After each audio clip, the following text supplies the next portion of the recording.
Hello friends, welcome to Amit शर्मा's academy. हमने जो न्यू बुक स्टार्ट की थी उसमें मैंने फर्स्ट पार्ट कराया था हाईलाइट वाला, जो आपका 2023 टू 24 जो पेपर आए थे बीपीएससी और बीपीएससी टीआरई वाले। ठीक है, तो इसमें आपका सेकंड पार्ट रहने वाला ही है। और ये बिहार का सामान्य ज्ञान और सामान्य विज्ञान, इसका पूरा कॉम्बिनेशन मिलेगा और चैप्टर वाइज इसका हल है। ठीक है, यूथ पब्लिकेशन की ये बुक है। तो अगर अच्छा लगे प्लीज़ चैनल को सब्सक्राइब कर लीजिएगा, आपको ये प्ले लिस्ट मिल जाएगी इसमें। पिछले वीडियो में हमने इतिहास पूरा देख लिया था। ठीक है, अब देखते हैं भारत का भूगोल। इसमें सवाल परिचय, उत्तराखंड का कौन सा जिला तिब्बत सीमा से नहीं लगता है? तो ऑप्शन नंबर सी अल्मोड़ा। ठीक है, ये बीपीएससी प्री में पूछा गया, तो आपका टीआरई से इसका कोई संबंध नहीं है। ठीक है, सेकंड नंबर, किस पठार पर कर्क रेखा तथा भारतीय मानक रेखा एक दूसरे को काटती हैं? तो ऑप्शन नंबर बी है बघेलखंड। ठीक है, तो बघेलखंड जो है कर्क रेखा और भारतीय मानक रेखा का एक दूसरे को काटती हैं। और ये बघेलखंड आपका मध्य प्रदेश क्षेत्र में पड़ता है, मध्य प्रदेश और छत्तीसगढ़ में फैला हुआ है। ठीक है, छत्तीसगढ़ के सूरजपुर जिले में स्थित महानदी के तट पर भैंसा मुंडा भारत का एकमात्र स्थान है जहाँ कर्क रेखा जो आईएनएस जो है आपकी इंडियन स्टैंडर्ड टाइम एक दूसरे को काटते हैं। नेक्स्ट है मालनाड, जो ऑप्शन क्वेश्चन नंबर 3, मालनाड क्षेत्र का संबंध निम्नलिखित में से भारत के किस पठार से है? तो ऑप्शन नंबर सी हो जाएगा, ये कर्नाटक का पठार है। ठीक है, तो ये आपका देखिए ये पठार धारवाड़ पर्वतीय प्रणाली की ज्वालामुखी चट्टानों और ग्रेनाइट से मिलकर बना है। इस पठार का नामकरण कर्नाड, जिसका अर्थ है काली मिट्टी की भूमि, से किया गया है। ठीक है, नेक्स्ट है मगध एवं अंग का मैदान किसके मध्य है या किसके हिस्से में आता है? ऑप्शन नंबर बी देखिए, मध्य गंगा का मैदान आता है। ठीक है, तो ये देखिए आपके महाजनपद जो थे 16 महाजनपद थे, उसमें से आपका जो मगध सबसे शक्तिशाली था मगध, और ये अंग महाजनपद का विस्तार मध्य गंगा के मैदानी क्षेत्र से है। ठीक है, नेक्स्ट है और इसका देखिए आपका जो जिले हैं आपके। ठीक है, तो देखिए मगध महाजनपद का उत्तरोत्तर विस्तार है, इसमें आपके कौशल आता है, काशी, वत्स जनपदों की क्षेत्र होते हैं। और अंग में कौन से आते हैं देखिए, आपका वर्तमान में पूर्वी बिहार के मुंगेर, भागलपुर और पश्चिम बंगाल का मध्य क्षेत्र आता है। ठीक है, सिख दक्षिणापद नामक क्षेत्र का विस्तार है। तो ऑप्शन नंबर डी देखिए, उपयुक्त में से एक से अधिक, उपयुक्त में सभी देंगे। देखिए इसमें भारतीय इतिहास में दक्षिणापद क्षेत्र के तहत विंध्य पर्वत श्रेणी से कृष्णा नदी और कावेरी नदी तक के क्षेत्रफल को शामिल किया गया। इसमें सतपुड़ा से नीलगिरी पर्वत श्रेणी का भी क्षेत्र शामिल है। ठीक है, तो इसलिए इसके तीनों आंसर होंगे। ठीक है, नेक्स्ट है 6 नंबर, सतलज काली नदियों के बीच स्थित हिमालय के भाग को निम्नलिखित में से किस नाम से जानते हैं? तो ये आपका कुमाऊं हिमालय है। ठीक है, ये आपके टीआरई फर्स्ट में आया था। कुमाऊं हिमालय सतलज और काली नदी के बीच में, और पश्चिमी भाग गढ़वाल हिमालय और पूर्वी भाग कुमाऊं हिमालय कहलाता है। पंजाब हिमालय से अधिक ऊंचाई है। ठीक है, इसकी और नंदा देवी, केदारनाथ, बद्रीनाथ आदि इसमें प्रमुख भाग है। यमुना और गंगा का उद्गम यहीं से होता है। ठीक है, नेक्स्ट है कोसी मैदान की मध्य समतल तल से ऊंचाई पूछी की औसत ऊंचाई, तो ये आपकी रहेगी 30 मीटर। ठीक है, नेक्स्ट है गंडक का दूसरा नाम क्या है? तो ऑप्शन नंबर 8 का देखिए, नारायणी नदी है, ऑप्शन नंबर सी। और इसका जो उद्गम है आपका नेपाल की सीमा के पास तिब्बत में समुद्र से 7,620 मीटर की ऊंचाई से होता है। और नेपाल तथा भारत में उत्तरी भाग में बहने वाली महत्वपूर्ण नदी है। इसकी कुल लंबाई जो है 630 किलोमीटर है, जिसमें से 185 किलोमीटर नेपाल में और 445 आपकी भारत में विस्तृत है। नेक्स्ट है सुवर्णरेखा नदी निम्नलिखित में से किस गांव के पास निकलती है? तो ऑप्शन नंबर डी देखिए, नगरी नदी से। ठीक है, आपके नगरी जो आपका रांची में पड़ता है उसमें उससे निकलती है, और उड़ीसा से गुजरते हुए बंगाल की खाड़ी में गिरती है। प्रमुख सहायक नदी जो है राडू, कार्ची और खरकई। ठीक है, जलप्रपात और नदी निम्नलिखित में जोड़ों में से कौन सा सही नहीं है? तो नहीं वाला देखिए, इसमें आपको हो जाएगा डी वाला। देखिए आपका उपयुक्त में से एक से अधिक हो जाएंगे। देखिए जोग तो आपका शरावती नदी पे है। नेक्स्ट देखिए धुआंधार जो जलप्रपात है मध्य प्रदेश के जबलपुर जिले में, और नर्मदा नदी पर नहीं है। ठीक है, उसमें नर्मदा नदी दिया था, और ना की गोदावरी नदी। ठीक है, जबकि कपिल धारा जलप्रपात जो है वो नदी नर्मदा नदी पर है, मध्य प्रदेश के अमरकंटक जिले में स्थित है, ना कि कावेरी नदी पर। ठीक है, तो जोग या गरसोपा भी इसे बोलते हैं। ठीक है, दो नाम इसके। ये आपके पश्चिमी कर्नाटक के शिवमोगा जिले में शरावती नदी पर स्थित है, और ये दूसरा सर्वोच्च जलप्रपात है। इसका नया नाम क्या हुआ? महात्मा गांधी जलप्रपात। नेक्स्ट है लेखापानी हिमनद भारत के निम्नलिखित में से किस राज्य में स्थित है? तो ऑप्शन नंबर ए अरुणाचल प्रदेश में। ठीक है, तो ये आपका हिमनद है उच्च हिमालय में, अरुणाचल प्रदेश की म्यांमार और सीमा पर पाया जाता है। ठीक है, इसमें लेखापानी असम राज्य के तिनसुकिया जिले में स्थित है, एक नगर है जो कि अपने चाय बागानों के लिए प्रसिद्ध है। कौन सी सहायक नदी ब्रह्मपुत्र से उत्तर दिशा में नहीं मिलती है? तो नहीं वाला देखिए, इसमें आपका उपयोग में से कोई नहीं है। देखिए ब्रह्मपुत्र नदी हिमालय के उत्तर में तिब्बत के पठार पर मानसरोवर झील में आपके पास मिलती है, और हिमालय के साथ साथ पूर्व की ओर बहती है। ये 3 देशों से चीन, भारत और बांग्लादेश होकर प्रभावित होती है। ठीक है, चीन के तिब्बत पठार पर सांगपो नदी, अरुणाचल प्रदेश में दियांग नदी बोलते हैं, असम में इसे ब्रह्मपुत्र नदी, और बांग्लादेश में जमुना नदी से जानते हैं। ठीक है, और दिबांग, लोहित, धनसरी, कामेंग, मानस, तीत्सा, सुबनसिरी और नदी ये क्या होता है उत्तर दिशा में मिलती है ब्रह्मपुत्र से। ठीक है, ये सारी नदी हैं सारी, तो पूछ देता है, याद रखिएगा। हैदराबाद में दक्षिण पश्चिम मानसून की वापसी की सामान्य तिथि क्या होती है? तो ऑप्शन नंबर बी ये 15 अक्टूबर होती है। ठीक है, और ये आपकी क्या होती है, जो हिंद महासागर और अरब महासागर की ओर भारत के दक्षिण पश्चिम तट की ओर बहते हुए भारत, पाकिस्तान, बांग्लादेश में जून से सितंबर के बीच बारिश कराती है। और ये मानसून अक्टूबर व नवंबर माह के बीच वापस लौटता है। इसे मानसून का निवर्तन कहा जाता है। हैदराबाद में दक्षिण पश्चिम मानसून की वापसी की समय तिथि 15 अक्टूबर है। नेक्स्ट है, त्रिवार्था के अनुसार भारत की जलवायु किस प्रकार की है? तो ये देखिए ऑप्शन नंबर इसका हो जाएगा बी वाला। देखिए उपोष्ण मानसूनी जलवायु, ठीक है, उपोष्ण मानसूनी जलवायु। तो इसमें देखिए आपका भूमध्य रेखा के दोनों ओर 30 से 45 अक्षांशों के मध्य जो होती है भूमध्य जलवायु क्षेत्र विद्यमान है, जिसका विस्तार महाद्वीपों में के पश्चिम क्षेत्रों में पाया जाता है। इस प्रकार जलवायु ग्रीष्म ऋतु में वर्षा होती है। यहाँ रसेदार प्रकृति के फल उत्पादन होता है इसका। नेक्स्ट, निम्नलिखित में से कौन सी मध्यवर्ती गंगा के मैदानी कृषि जलवायु प्रदेश की विशेषता नहीं है?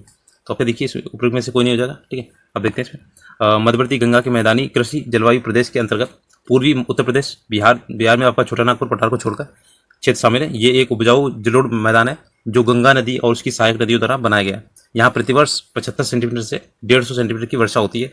उपरोक्त सभी विकल्प गंगा और के मैदानी कृषि जलवायु क्षेत्र की विशेषताएं, ठीक है, और इसलिए आपके इसमें उपयुक्त में से कोई नहीं होगा। नेक्स्ट है, जीवी वार्ता के अनुसार भारत में एएम प्रकार की जलवायु का क्षेत्र कहाँ है? तो ये देखिए आपका पश्चिमी घाट है, ठीक है, ऑप्शन नंबर बी। तो ये देखिए ये भूगोल वेत्ता है और 1966 में इन्होंने जलवायु वर्गीकरण किया था।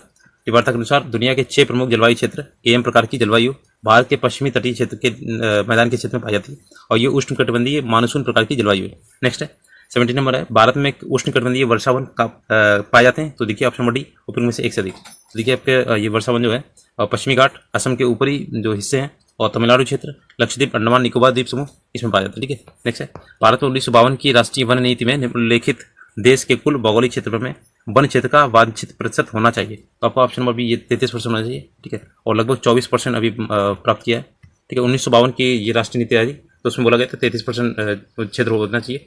और देखिए वन कितने टाइप के होते हैं, राष्ट्रीय वन, संरक्षित वन और गाँव के जंगल, वृक्ष भूमि, ठीक है, इस तरीके से वर्गीकृत किया है।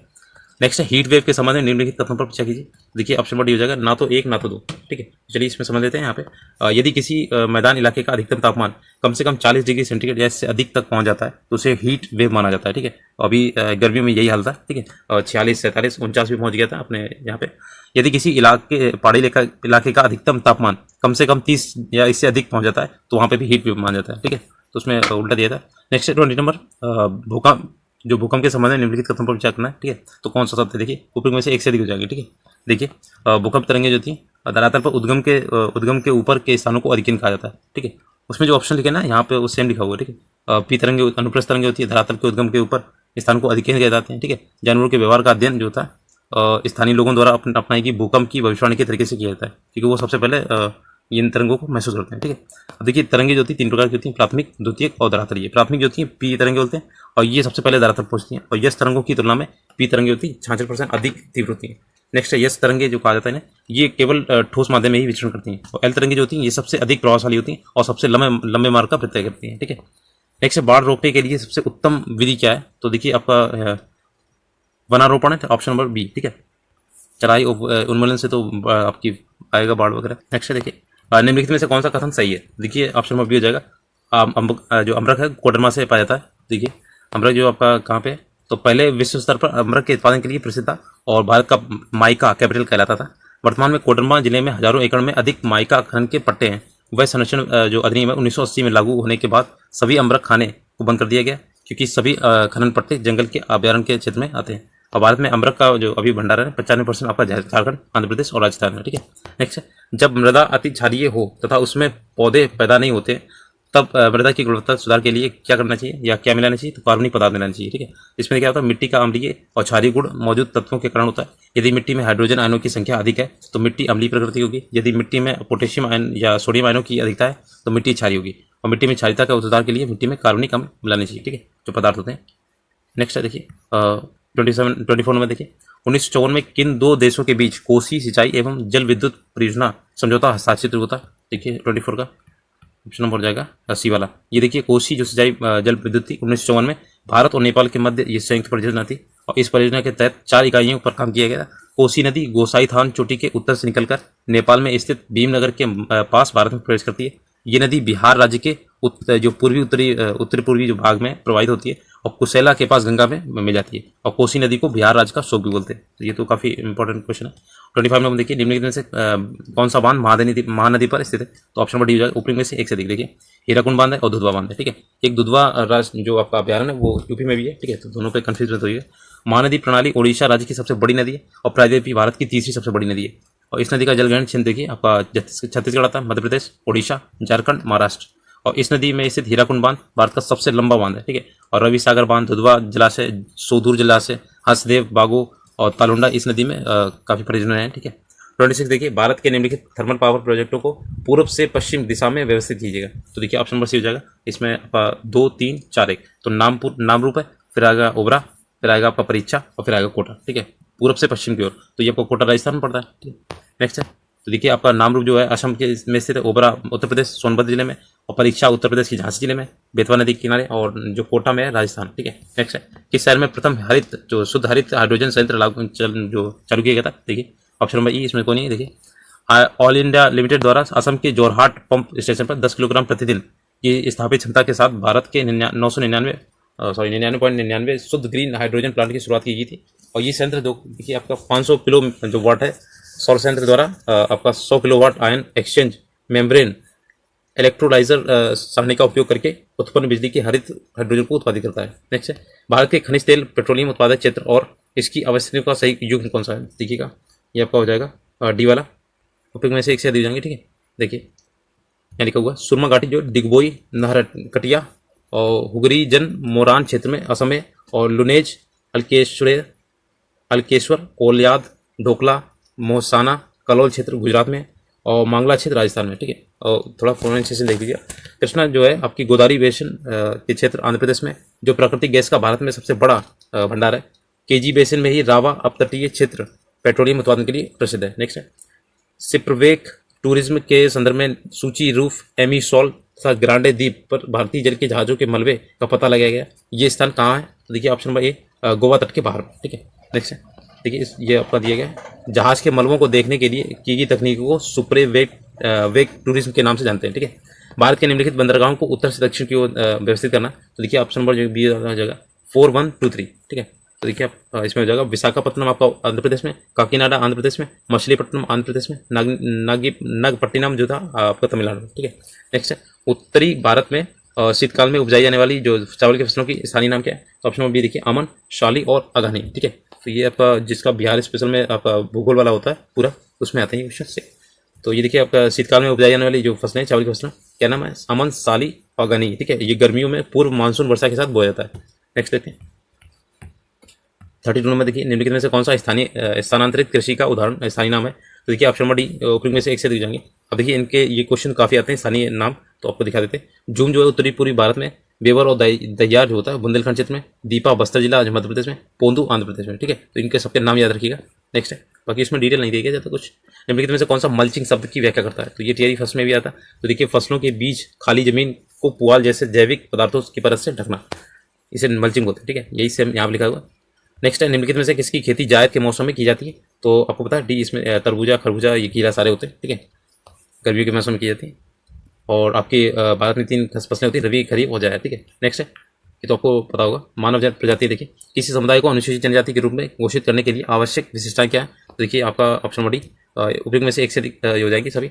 आदिम लक्षणों के संकेत, विशिष्ट संस्कृति, बड़े पैमाने पर समुदाय के साथ संपर्क में शर्म, पिछड़ापन और भौगोलिक लगाव, ठीक है। ये सारे आपके विशेषताएं इसकी, ठीक है, वही इसमें लिखा हुआ। और ये जो अनुसूचित जाति की घोषणा जो होती है वो राष्ट्रपति करते हैं, ठीक है, इनके पास आती है। नेक्स्ट है, विविध देखिए इसका इसमें मैचिंग करनी है। तो देखिए ऑप्शन नंबर ये हो जाएगा बी वाला 2314। तो इसका आंसर देखते हैं सीधा।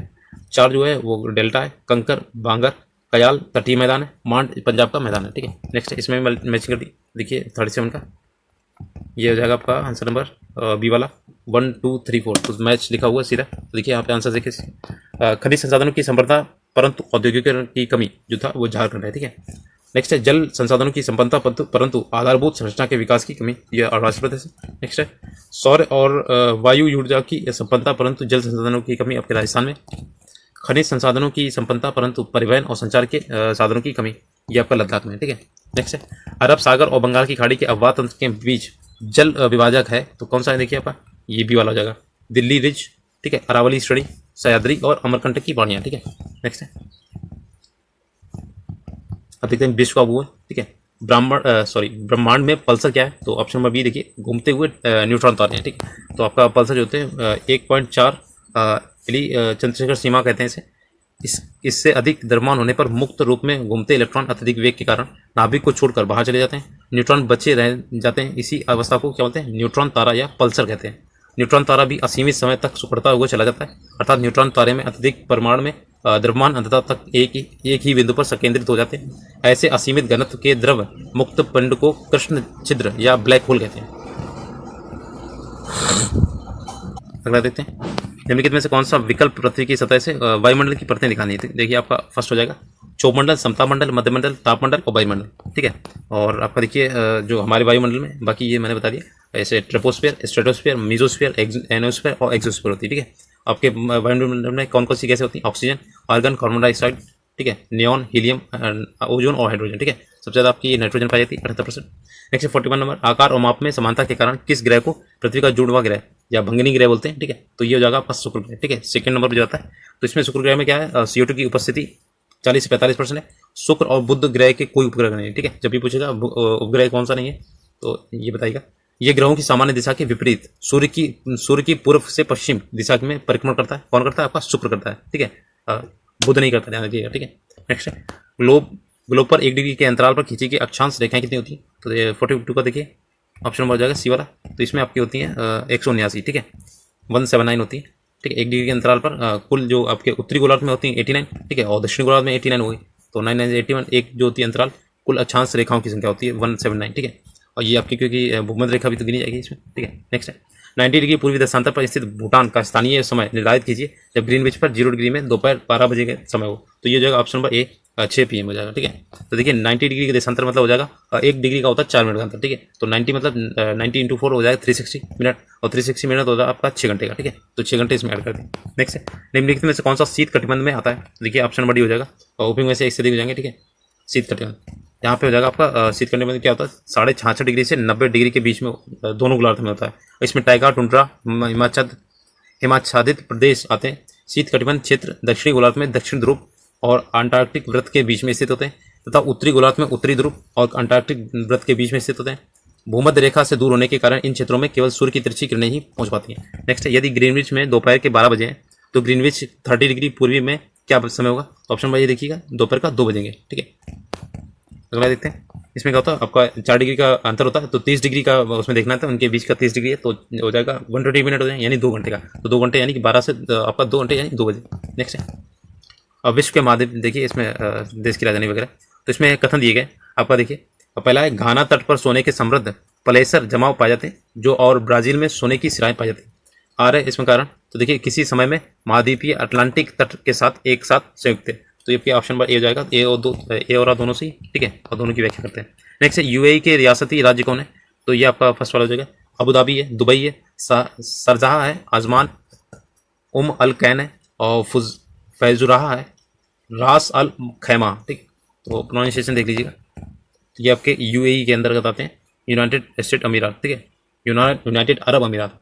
नेक्स्ट है, भूपटल के टुकड़े मेटल में गति द्वारा निरंतर धीमी गति से प्रभावित होते हैं। इस सिद्धांत को क्या कहा जाता है? Option number C, plate tectonics सिद्धांत बोलते हैं, ठीक है। नेक्स्ट है, दक्षिणी प्रायद्वीपीय उच्च भूमि का भाग कौन सा है? दक्षिणी प्रायद्वीप, तो आपका गोंडवाना लैंड हो जाएगा, देखिए 49 का, ये गोंडवाना लैंड था। ऊपर वाला अंगारा लैंड निकला था, ठीक है। और वैसे आपका जो एक पेंजिया था दक्षिणी भाग का ये हिस्सा, ठीक है, और उत्तर भाग को लॉरेंसिया कहा जाता है, जिसे अंगारा लैंड बोलते हैं। नेक्स्ट है 15 नंबर, निम्नलिखित में से कौन सा कथन उत्तरी अमेरिका महाद्वीप की लेक सुपीरियर से संबंधित सत्य है? तो देखिए ऑप्शन नंबर बी हो जाएगा, ये कनाडा और USA के मध्य भौगोलिक सीमा को निर्धारित करती है, ठीक है। देखिए आपका इसमें कौन सा आपके तो हो गई आपकी सुपीरियर सहित USA की सीमा में संयुक्त रूप से जो होती है 5 जिले हैं, देखिए पश्चिम से पूर्व देखिएगा, पश्चिम से पूर्व की ओर। तो देखिए सुपीरियर है, मिशिगन है, यूरेन है, इरी है और ओंटारियो है। तो ये काफ़ी इंपॉर्टेंट है, बहुत पूछा जाता है, मोस्ट इंपॉर्टेंट लगाइए, ठीक है। ये क्रम से लगाने बोलते थे। महासागरीय जलधाराएं देखिए, एल नीनो धारा कहाँ प्रवाहित होती है? तो ये कि प्रशांत महासागर में प्रवाहित होती है, ठीक है। और ये आपकी पूर्वी उष्णकटिबंध में प्रशांत महासागर में सतही जल के सामान्य रूप से तापमान की स्थिति को दर्शाता है। अगला है, निम्नलिखित कथनों पर विचार करना है, तो इसमें से गलत कथन निकालना है। तो डी वाला देखिए 1 और 3 गलत हो जाएंगे। अब सही देख लेते हैं, ये अफ्रीका की महान झीलों में से एक है, कौन सी? विक्टोरिया झील। और आपका विक्टोरिया झील से निकलने वाली एकमात्र धारा जो थी नील नदी है, ये युगांडा के जिंजा के पास झील से बाहर जाती है। ठीक है, अब देखते हैं इसमें विक्टोरिया झील अफ्रीका महाद्वीप में स्थित है। ये अफ्रीका की सबसे बड़ी झील है और विश्व की मीठे पानी की दूसरी सबसे बड़ी झील है। इसकी सीमा 3 देशों जैसे केन्या, युगांडा, तंजानिया में लगती है। विक्टोरिया झील में श्वेत नील नदी का उद्गम स्रोत है और विश्वत रेखा इस झील को इसके ऊपर से जाती है। ठीक है, नेक्स्ट है, निम्नलिखित में से कौन सा देश अमेजन नदी बेसिन का एक हिस्सा है? तो देखिए ऑप्शन नंबर सी वेनेजुएला। ठीक है, आपका हो जाएगा अमेजन जो नदी है सर्वाधिक विस्तार जो है विस्तृत एवं द्वितीय सबसे लंबी नदी है और ये दक्षिणी अमेरिका महाद्वीप में एंडीज पर्वत से निकलकर दक्षिण अमेरिका क्षेत्र के Peru, Brazil, Bolivia, Ecuador, Colombia, Venezuela, Guyana, Suriname से प्रवाहित होते हुए अटलांटिक महासागर में गिरती है। नेक्स्ट है, वायुमंडल की किस परत का तापमान सबसे कम होता है? तो सबसे कम आपका ये मध्यमंडल का रहता है। ठीक है, क्योंकि क्षोमंडल से जब 1 डिग्री सेंटीग्रेड बढ़ते हैं ना तो उसका तापमान बढ़ता चला जाता है। ठीक है, यहाँ पे क्या होता है, क्षोमंडल में समताप मंडल क्षोमंडल के ऊपर लगभग 10 से 50 किलोमीटर के तक फैला हुआ है और यहाँ तापमान लगभग 4 डिग्री सेंटीग्रेड होता है और मध्यमंडल की ऊंचाई होती है 85 किलोमीटर तक फैली है। इस परत में सबसे कम तापमान पाया जाता है और यहाँ तापमान लगभग 90 डिग्री सेंटीग्रेड तक होता है। ठीक है, इसके बाद वायुमंडल जो आता है जो आयनमंडल बोलते हैं, बहिर्मंडल पाया जाता है। ठीक है, नेक्स्ट है, शीतकाल में उत्तर पश्चिम भारत में सक्रिय रहने वाले पश्चिमी विक्षोभ का उत्पत्ति स्थल कौन सा है? ऑप्शन नंबर सी देखिए पश्चिमी एशिया का भूमध्य सागरीय तटीय क्षेत्र। नेक्स्ट है, और इसमें देखिए पश्चिमी विक्षोभ जो होता है भारतीय उपमहाद्वीप के निचले क्षेत्रों में हल्की और भारी वर्षा पहाड़ी क्षेत्रों में हिमपात लाने में सहायक होता है।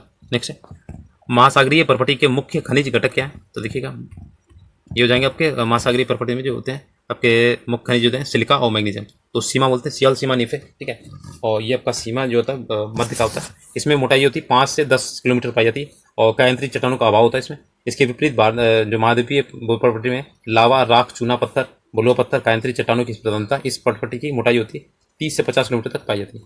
अगला है स्थानांतरित कृषि के स्थानीय नाम। देखिए ये काफ़ी पूछा था तैयारी में। ठीक है, हर साल पूछा था, सॉरी हर पेपर में पूछा जाता है जो भी होते हैं तैयारी फर्स्ट सेकंड थर्ड में। ऑप्शन नंबर सी हो जाएगा। देखिए सहयोग में लद्दाख मलेशिया में पाया जाता है। ठीक है, लद्दाख जो होता है मलेशिया में बोलते हैं। अब देखिए यहाँ पे श्रीलंका में चेन्ना बोलते हैं, मैक्सिको में मिल्पा या कोनूल या कोमिल बोलते हैं। ठीक है, कोमिले, थाईलैंड में तमराई और म्यांमार में तुंगिया, कांगो में मशीन आदि नाम से जानते हैं। अब देखिए यहाँ पे आपके भारत में वेवर या दायार ये बुंदेलखंड में, दीपा बस्तर जिला है, बत्रा ये दक्षिण पूर्वी राजस्थान में, पोंडू ये आपका आंध्र प्रदेश में। ठीक है, कुमारी आपका पश्चिमी घाट में। नेक्स्ट है, इसमें मैच करना है तो देखिए आपका ऑप्शन नंबर ए हो जाएगा 3, 4, 2, 1। तो यहाँ देखिए क्रिस्टोफर कोलंबस था, इटली में आता है, इटली का रहने वाला है, और जैक्स कॉर्टियर ये फ्रांस का, और सर फ्रांसिस ड्रैक यूनाइटेड किंगडम, और फर्डिनेंड मैगलन ये आपका पुर्तगाल में। थॉन्डिग्यूट ये महोत्सव का 3 दिवसीय उत्सव किस देश में मनाया जाता है? ऑप्शन नंबर डी ये म्यांमार में मनाया जाता है और ये क्या है, प्रकाश महोत्सव इसे बोलते हैं। म्यांमार के लोग हर साल पूर्णिमा के दिन ये त्यौहार मनाते हैं। ठीक है, लगातार नई परत जोड़ने वाली प्रक्रिया निम्नलिखित में से कौन सी है? ऑप्शन नंबर सी हो जाएगा समुद्र तल का फैलाव। ठीक है, और ये आपका देखिए इसमें दिया गया है, पढ़ लीजिए।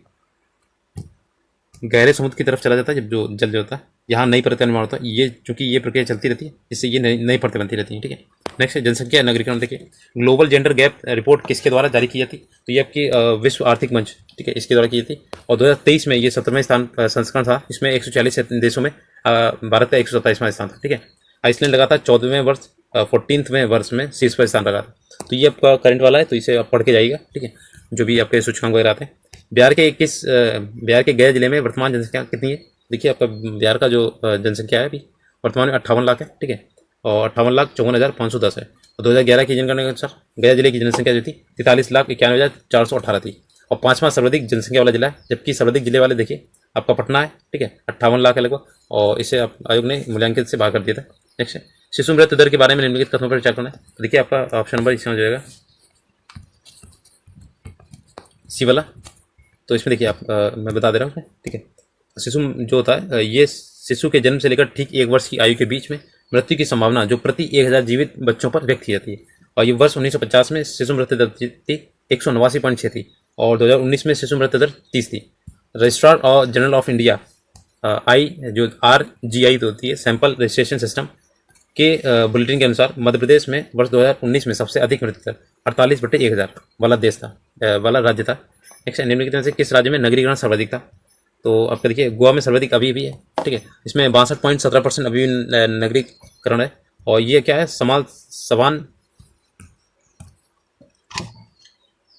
समान सिविल संहिता लागू करने वाला राज्य है जो गोवा है। ठीक है, क्षेत्रफल के मामले में गोवा सबसे छोटा राज्य है और यहाँ सबसे छोटी समुद्री तटरेखा भी है। ठीक है, जनसंख्या की वहन क्षमता किसके द्वारा निर्धारित की जाती है? तो देखिए आपका ऑप्शन नंबर सी ये सीमित संसाधनों द्वारा निर्धारित की जाती है।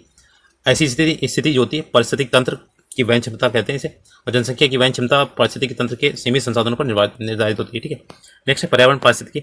निम्नलिखित में से कौन सा समुद्री जैव विविधता के दृष्टिकोण की दुनिया का सबसे समृद्ध क्षेत्र है, जिसमें ज्वारनदमुख, समुद्र तट, निकट तटीय पर्यावरण के जंगल, समुद्री घास, प्रवाह वित्तियां, नमक दलदल और मैंग्रोव के 21 द्वीप शामिल है। तो देखिए ऑप्शन नंबर ए हो जाएगा मन्नार की खाड़ी बायोस्फीयर रिजर्व। ठीक है, तो देखिए मन्नार खाड़ी आपके ये आपका 1,50,000 हेक्टेयर पर फैला हुआ है, और ये क्या था आपका श्रीलंका के आगे भारत के दक्षिण पूर्वी तट पर है। ठीक है, जीवमंडल आरक्षित क्षेत्रों में 21 द्वीपों के साथ ये सारे दिए गए हैं, मैंने जो पढ़े थे। और खाड़ी के 3600 पौधों और जानवरों की प्रजातियां विश्व स्तर पर लुप्त प्राय जो समुद्री गाय डुगोन और 6 मैंग्रोव प्रजातियां प्रायद्वीपीय भारत में स्थानिक है। ठीक है, नेक्स्ट है गंगेटिक डॉल्फिन के संबंध में निम्नलिखित कथनों पर विचार करना है। तो देखिए गंगेटिक डॉल्फिन जो थी ऑप्शन पर ये डी दिया है, सारे सही इसके। ठीक है, देखते हैं इसमें जो आपकी ICUN ने इसे रेड लिस्ट में इंडेंजर्ड की श्रेणी में रखा है। इसके साथ ही भारतीय वन्यजीव संरक्षण 1972 में अनुसूची फर्स्ट के तहत गंगा डॉल्फिन का शिकार करना प्रतिबंधित है, और ये दृष्टिहीन होती है। ठीक है, शिकार करने के लिए इसके द्वारा इको लोकेशन अर्थात पराश्रय ध्वनियों का प्रयोग किया जाता है। उल्लेखनीय गंगा को 2009 में भारत सरकार द्वारा राष्ट्रीय जलीय जीव के रूप में मान्यता दी गई थी। नेक्स्ट है सुर्खियां बटोरने वाली लिस्बन घोषणा किस इकाई के संरक्षण से संबंधित है। ऑप्शन नंबर सी देखिए महासागर के। तो ये देखिए सुर्खियां बटोरने वाली लिस्बन जो थी संयुक्त राष्ट्र महासागर सम्मेलन 2022 के लिस्बन घोषणा पत्र हमारा महासागर हमारा भविष्य हमारी जिम्मेदारी को सर्वसम्मति के साथ अपनाने के साथ साथ संपूर्ण होता, और 150 से अधिक देश समुद्री आपातकाल में निपटने के लिए विज्ञान आधारित नवीन कार्यों को बढ़ाने पर सहमत हुए थे। नेक्स्ट है 10 कैपिटल नस्ल एशियाई विशालकाय कछुए मेरीना एसिम मुख्य भूमि एशिया में सबसे बड़ी कछुआ प्रजातियों में से एक है। हाल ही में भारत के किस राष्ट्रीय उद्यान में छोड़े गए? तो ऑप्शन नंबर ए हो जाएगा नतांगी राष्ट्रीय उद्यान। ठीक है, देखिए आपका नतांगी राष्ट्रीय उद्यान ये आपके देखिए जो कछुए है ना मेरीन मनोरिया एमिस जो मुख्य भूमि एशिया में सबसे बड़ी कछुआ प्रजातियों में से एक है। भारत के नतांगी राष्ट्रीय उद्यान में छोड़े गए। नतांगी राष्ट्रीय उद्यान उत्तर पूर्व भारत के नागालैंड राज्य में और एकमात्र राष्ट्रीय उद्यान है जहाँ स्थानीय लोग इसे इकट्ठी कहते हैं। ठीक है, 1975 में नागालैंड राज्य सरकार द्वारा नांगती रिजर्व जो फॉरेस्ट था वन्यजीव अभ्यारण्य का दर्जा दिया गया था, इसे 1993 में राष्ट्रीय उद्यान का दर्जा दिया गया। ठीक है, नेक्स्ट देखते हैं फिफ्थ नंबर है किस राज्य सरकार ने भारत के गिद्धों के संरक्षण के लिए राष्ट्रीय कार्रवाई द्वारा प्रस्तावित गिद्ध संरक्षण के लिए राज्य स्तरीय समिति का शुभारंभ किया था? और फर्स्ट नंबर हो जाएगा तमिलनाडु। ठीक है, तो ये आपके गिद्ध के लिए उन्होंने किया, और जो तमिलनाडु है राज्य सफेद पीठ वाले गिद्धों लंबी चूंच वाले गिद्धों लाल सिर वाले गिद्धों की मेजबानी करता है। ICUN द्वारा गंभीर रूप से संकटग्रस्त के सूची में इसे शामिल किया गया। केरल की संत घाटी जो साइलेंट वैली संरक्षित क्यों है? क्योंकि ये आपके इसमें पौधे और जानवरों की बहुत ही दुर्लभ प्रजातियां पाई जाती हैं। ठीक है, इसे साइलेंट वैली बोलते हैं। ठीक है, इसमें क्या आता है एक स्तनधारियों की 41 प्रजातियां, पक्षियों की 175 प्रजातियां, तितलियों की 164 और सरीसृप की 49, उभयचर की 47, पतंगों की 400 से अधिक प्रजातियां। यहाँ पे क्या होता है शेर की पूंछ वाला मंकॉक बंदर भी पाया जाता है जो स्थानीय प्रजाति है। एरुलास, कुरुम्बा, मुदुगास और कट्टू नैकर यहाँ के प्रमुख जनजातीय समूह भी हैं। और 1914 में साइलेंट वैली क्षेत्र में जंगलों को रचित किया गया था। 1984 में राष्ट्रीय उद्यान घोषित किया गया था। नेक्स्ट है भारत सरकार द्वारा पर्यावरण और वन्य की सुरक्षा के लिए किस वर्ष NGT जो नेशनल ग्रीन ट्रिब्यूनल की स्थापना की गई थी? तो ऑप्शन नंबर ए 2010 में की गई थी। ठीक है, भारत सरकार द्वारा राष्ट्रीय हरित अधिकरण जो था NGT इसकी स्थापना 18 अक्टूबर 2010 को की गई थी, और 2010 के तहत पर्यावरण संरक्षण वन संरक्षण प्राकृतिक संसाधनों सहित पर्यावरण के संबंधित मामलों के प्रभावशाली और त्वरित निपटारे के लिए की गई थी। वर्तमान में जस्टिस प्रकाश की रिपोर्ट NGT के अध्यक्ष हैं। NGT का मुख्यालय जो था नई दिल्ली में स्थित है। नेक्स्ट है निम्नलिखित में से कौन सा स्थान है या इंस्टीट्यूट संरक्षण के अधीन सम्मिलित नहीं है? देखिए नहीं कौन सा है, तो ये ए वाला नहीं है, बाकी सब है। वनस्पति उद्यान आपका नहीं है इंस्टीट्यूट। तो देखिए आपके इंस्टीट्यूट जो होता है प्रकाश की संरक्षण इंस्टीट्यूट जो है प्रकार की संरक्षण पद्धति में प्रजातियों को उनके प्राकृतिक आवास में संरक्षित करके बनाया जाता है। इसके अंतर्गत देखिए आपका राष्ट्रीय उद्यान आता है अभ्यारण्य बायोस्फीयर रिजर्व, जबकि परास्थानी में क्या होता है एक्सीटू जो बोलते हैं। इसमें क्या होता है कि संरक्षण पद्धति में प्रजातियों को उनके प्राकृतिक आवास से बाहर निकालकर एक विशेष स्थान पर रखा जाता है जहाँ उनकी देखभाल की जाती है। जैसे आपका वनस्पति उद्यान होगा, वन्यजीव सफारी पार्क, जीन बैंक और बीज बैंक, ये सारे होते हैं। रामसर सम्मेलन किससे जुड़ा हुआ है? तो ये आपका वेटलैंड्स होते हैं आर्द्रभूमि, ऑप्शन नंबर बी। और 2 फरवरी 1971 में ईरान के शहर में हुआ था रामसर में। ठीक है, और इसमें क्या होता है भारत ने कब हस्ताक्षर किए थे? तो 1 फरवरी 1982 में। ठीक है, लगभग 11 साल बाद। नेक्स्ट है निम्नलिखित में से कौन सा शुष्कातरंबी अनुक्रमण से अग्रामी प्रजाति के रूप में कार्य करता है? तो देखिए ऑप्शन नंबर ए ये लाइकेन करता है। और जब पर लाइकेन जो होता है वायु प्रदूषण के प्रति संवेदनशील होता है, और शुष्कावतरंबी अनुक्रमण शुष्क भूमि में शुरू होता है अगला देखिए, भारत में मीथेन का जो मुख्य स्रोत क्या है, तो ऑप्शन नंबर सी देखिए, ये धान का खेत होता है, ठीक है। और इसमें क्या है कि इसके अतिरिक्त धान का खेत होता है, मीथेन का स्रोत है, इसके अतिरिक्त क्या है, मीथेन तेल, कोयला, गैस निष्कर्षण, प्रसंस्करण की प्रक्रिया दौरान जीवाश्म ईंधन के दोहन से ये निकाली जाती है, ठीक है। SO2 प्रदूषण सूचित होता है, तो ये ऑप्शन नंबर सी लाइकेन द्वारा, ठीक है। तो लाइकेन में क्या होता है, SO2 की अधिकता सांद्रता में क्या होता है, इसमें आपके लाइकेन, हाँ देखिए, लाइकेन वायु प्रदूषण के अच्छे सूचक होते हैं। लाइकेन जो होते हैं SO2 के प्रति संवेदनशील होते हैं, SO2 की अधिक सांद्रता में मर जाते हैं, इसलिए इन्हें क्या होता है, उन क्षेत्रों में नहीं पाया जाता है और SO2 की सांद्रता अधिक होती है, ठीक है। नेक्स्ट देते हैं आपका सलीम अली जो पक्षी अभ्यारण्य है, वो कहाँ पे, ऑप्शन नंबर ई इसमें दिया गया। तो आपके गोवा राज्य में स्थित है और यहाँ पे दुर्लभ प्रजातियां पक्षी पाए जाते हैं। अभ्यारण्य का नाम भारतीय पक्षी वैज्ञानिक सलीम अली के नाम से रखा गया है। IUCN का मुख्यालय कहाँ पे, तो देखिए ऑप्शन नंबर ए स्विट्जरलैंड में, ठीक है। और ये आपका दुनिया का प्राकृतिक स्थिति में संरक्षित रखने के लिए एक वैश्विक प्राधिकरण है। इसकी स्थापना 1948 में हुई थी और मुख्यालय स्विट्जरलैंड में। इसमें क्या होता है, पौधों जानवरों के संबंधित रेड लिस्ट जारी की जाती है, ठीक है। एक पोषी स्तर से दूसरे पोषी स्तर में कितनी ऊर्जा अवशोषित होती है, तो ऑप्शन बी 10%। तो ये लिंडेमैन का नियम था, ठीक है, 10% का। इसमें क्या होता है कि आपका 10% ऊर्जा जो होती है आगे चली जाती है, ठीक है। नेक्स्ट 90% इसमें ऊर्जा का वो हो जाती है, हानि हो जाती है, ठीक है। प्रत्येक पोषी स्तर ऊर्जा की मात्रा कम होती जाती है क्योंकि एक परितंत्र में खाद्य श्रृंखला को इंगित करती है। नेक्स्ट श्वसन मूल किसमें पाए जाते हैं, तो ऑप्शन नंबर देखिए डी वाला, यूपी में से एक से अधिक। श्वसन मूल जो होते हैं जलोद्भिद लवणोद्भिद दोनों में पाए जाते हैं, पादपों में पाए जाते हैं। ये पौधे उन स्थानों पर पाए जाते हैं जहाँ की जमीन में ऑक्सीजन की मात्रा बहुत कम हो या ना के बराबर हो। इन पौधों की जड़ों को कुछ भाग जमीन के बाहर लाते हैं, ठीक है। वे श्वसन की मदद करते हैं और उन्हीं को श्वसन मूल कहते हैं। नेक्स्ट निम्नलिखित में से कौन सा द्वितीय प्रदूषक है, देखिए ऑप्शन नंबर ये डी वाला, ऊपर में से एक से अधिक। तो देखिए जो प्राथमिक प्रदूषक होते हैं परस्पर क्रिया और प्रतिक्रिया द्वारा निर्मित प्रदूषकों को द्वितीय प्रदूषक के रूप में जाना जाता है। ओजोन, पैन, SO2 द्वितीय प्रदूषक है, ठीक है। जबकि प्राथमिक प्रदूषक वे होते हैं जो प्रत्यक्ष तौर पर वायु प्रदूषण का कारण बनते हैं, जैसे कार्बन मोनोऑक्साइड हो गया, नाइट्रोजन हो गया, ऑक्साइड, सल्फर ऑक्साइड, ठीक है। ये तत्व होते हैं जो। नेक्स्ट है पारिस्थितिक तंत्र में ऊर्जा का प्रभाव 10% नियम किसने दिया था, तो ये बताया लिंडेमैन ने दिया था, ऑप्शन नंबर ए, ठीक है। और इन्होंने बताया था 10% ऊर्जा का स्थानांतरण होता है, ठीक है। 90% में से 100% में से 90% इसमें खपत हो जाती है। पारिस्थितिकी तंत्र में वाई आकार का ऊर्जा प्रभाव मॉडल किसके द्वारा दिया गया था, तो ऑप्शन नंबर ए देखिए ओडम के द्वारा दिया गया, ठीक है। ओडम जो था, और लिंडेमैन ने ऊर्जा का प्रभाव का 10% नहीं दिया, इसने आपका वाई प्रकार का दिया था। 21 में देखिए निम्नलिखित आंदोलन में से किसका भारतवर्ष के अंतर्गत बहुउद्देशीय परियोजनाओं के विरुद्ध शुभारंभ किया गया था, ऑप्शन नंबर डी ऊपी में से एक से अधिक। देखिए ये आपका नर्मदा बचाओ आंदोलन, टेहरी बांध आंदोलन, चिपको आंदोलन भारतवर्ष के अंतर्गत बहुउद्देशीय परियोजनाओं के विरुद्ध प्रारंभ किए गए थे। गुजरात में सरदार सरोवर बांध नर्मदा नदी पर सबसे बड़े बांधों में से एक है।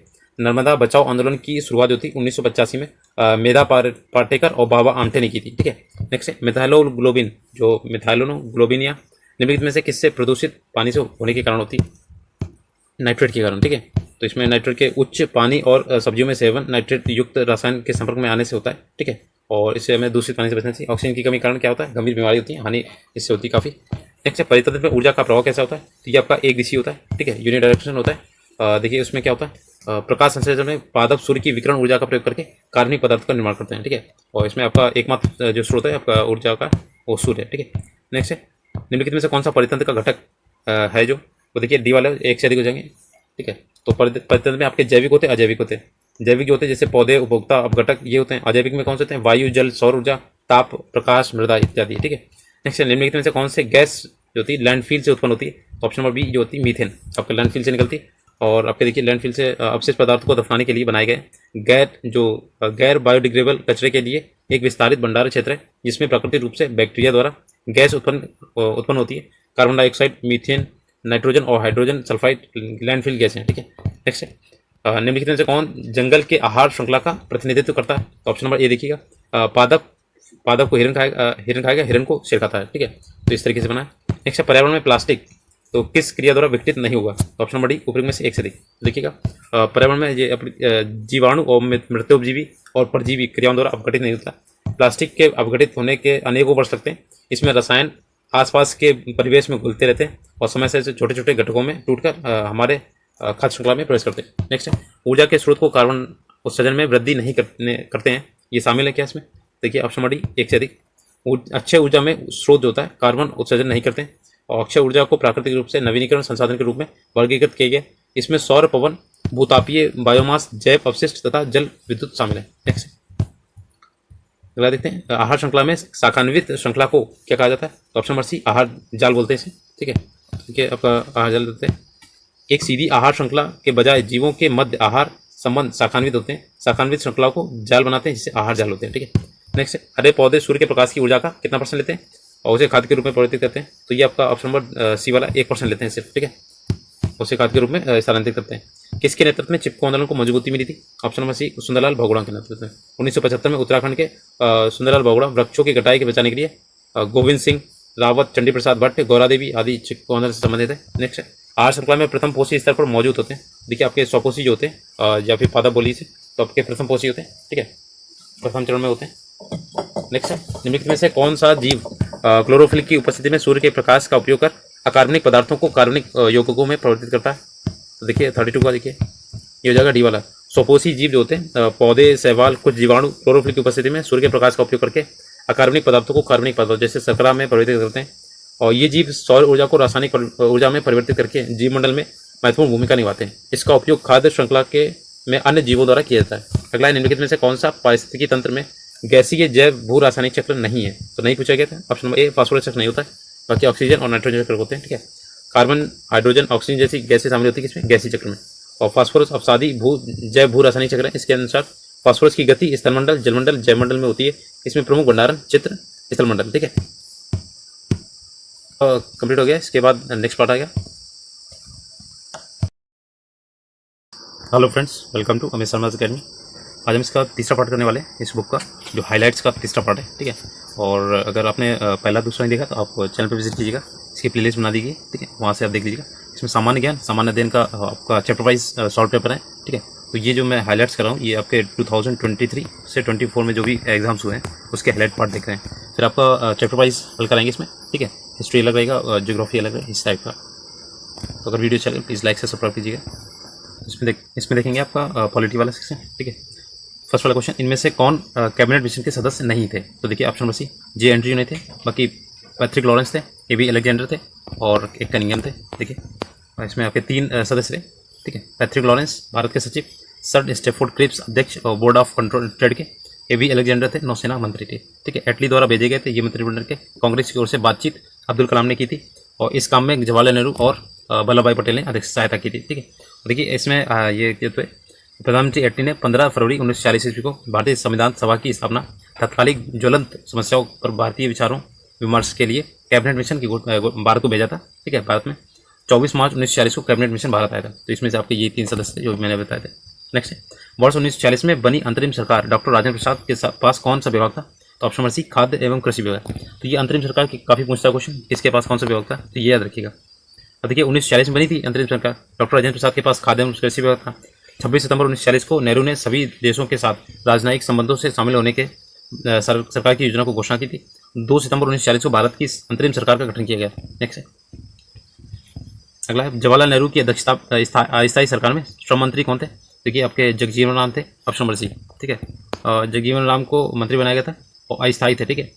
अरुणा आसफ अली को रेलवे एवं परिवहन मंत्री, सी राजगोपालाचारी को शिक्षा मंत्री, जवाहरलाल नेहरू को कार्यकारी परिषद का उपाध्यक्ष, विदेशी मामलों व राष्ट्रमंडल का कार्यभार, सरदार पटेल को गृह एवं सूचना तथा प्रसारण दायित्व दिया गया था, लॉर्ड वेवल को अध्यक्ष के तौर पर नियुक्त किया गया था। नेक्स्ट है, केवल संविधान सभा के सदस्यों के चुनाव में भाग लेने वाले भारत की वयस्क आबादी के मतदाताओं का प्रभावी प्रतिशत कितना है?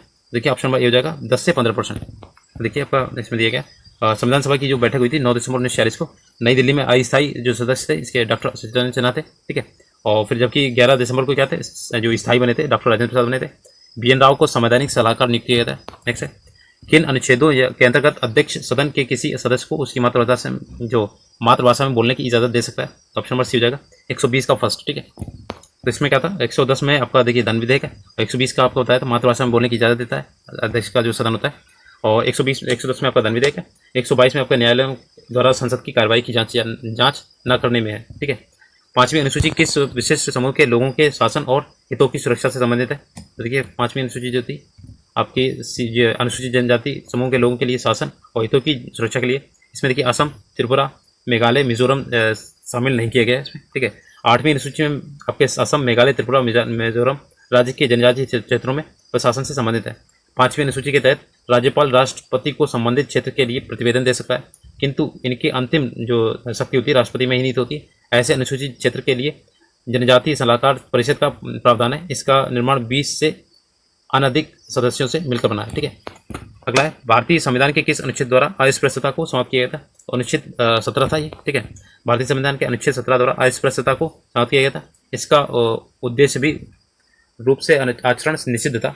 अस्पृश्यता उसी उपजी किसी निर्योग्यता को लागू करना अपराध होगा जो विधि के अनुसार दंडनीय होगा। ठीक है, अनुच्छेद 14 का संबंध विधि के समक्ष समानता है। अनुच्छेद 15 का संबंध राज्य के किसी भी नागरिक के साथ जाति, धर्म, लिंग, जन्मस्थान और वंश के आधार पर भेदभाव नहीं किया सकता है। ठीक है, अनुच्छेद 22 का संबंध गिरफ्तारी और कुछ मामलों में नजरबंदी के खिलाफ संरक्षण है। सिक्किम भारतीय संघ का पूर्ण राज्य कब बना था? तो 1975 में बना था और 22वां राज्य था। ठीक है, और इसमें सिक्किम अभी भी विधानसभा में 32 से कम सदस्य नहीं होते। ठीक है, और इसकी राजधानी क्या थी? गंगटोक, और यहाँ के राज्यपाल हैं लक्ष्मण प्रसाद। ये पुराना है। ठीक है, समुद्र पारीय भारतीय नागरिकता जो थी OIC योजना भारत निम्नलिखित में से किस अधिनियम द्वारा पारित की थी? तो नागरिकता अधिनियम 2003 के है। ठीक है, इसमें देख लीजिए, भारतीय नागरिक के रूप में पंजीकरण कराने हेतु योग्य जो होते हैं 26 जनवरी 1950 को इसके पश्चात भारत के नागरिक थे और ये भारत के नागरिक होने के पात्र थे। पाकिस्तान, बांग्लादेश या सरकार जिसे निर्दिष्ट करे उस देश को नागरिकों को छोड़कर। ठीक है, नेक्स्ट है भारतवर्ष के संविधान की प्रस्तावना में बंधुत्व निम्नलिखित में से मुख्यतः किसके आश्वासित करता है? तो बंधुत्व जो है आपका ये दीवारा देखिए में से एक से दे जाएगा। ठीक है, देखते इसमें बंधुत्व है आपके 3 शब्द है। ठीक है, व्यक्ति की गरिमा, देश की एकता और अखंडता। ठीक है, मतलब 2 ही है। ठीक है, नेक्स्ट है भारतीय संविधान के मौलिक अधिकारों के विचार का संदर्भ किस देश से लिया गया? तो ऑप्शन नंबर बी संयुक्त राज्य अमेरिका से। ठीक है, मौलिक अधिकार से। तो इसमें भाग आपका 3 आता है, अनुच्छेद 12 से 35 है। ठीक है, याद रखिएगा। भारतीय संविधान में राज्य के नीति निर्देशक सिद्धांत की अवधारणा किस देश के संविधान से ली गई थी?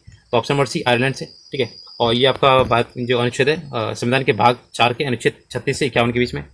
ठीक है, भारतीय संविधान का अनुच्छेद 37 निर्देशक सिद्धांतों के कार्यों पर के बारे में अवगत कराता है। ठीक है, निम्नलिखित में से कौन सा भारत के संविधान के अंतर्गत मूल कर्तव्य है? तो देखिए ऑप्शन नंबर डी हो जाएगा। उपरी में से एक से अधिक। देखिए 42वें संविधान में जोड़ा गया था 1976 में। तो इसमें क्या था? भाग 4 का में अनुच्छेद 51 का के तहत इसमें जोड़ा गया था। और मूल कर्तव्यों की संख्या कितनी है? अभी 11 है।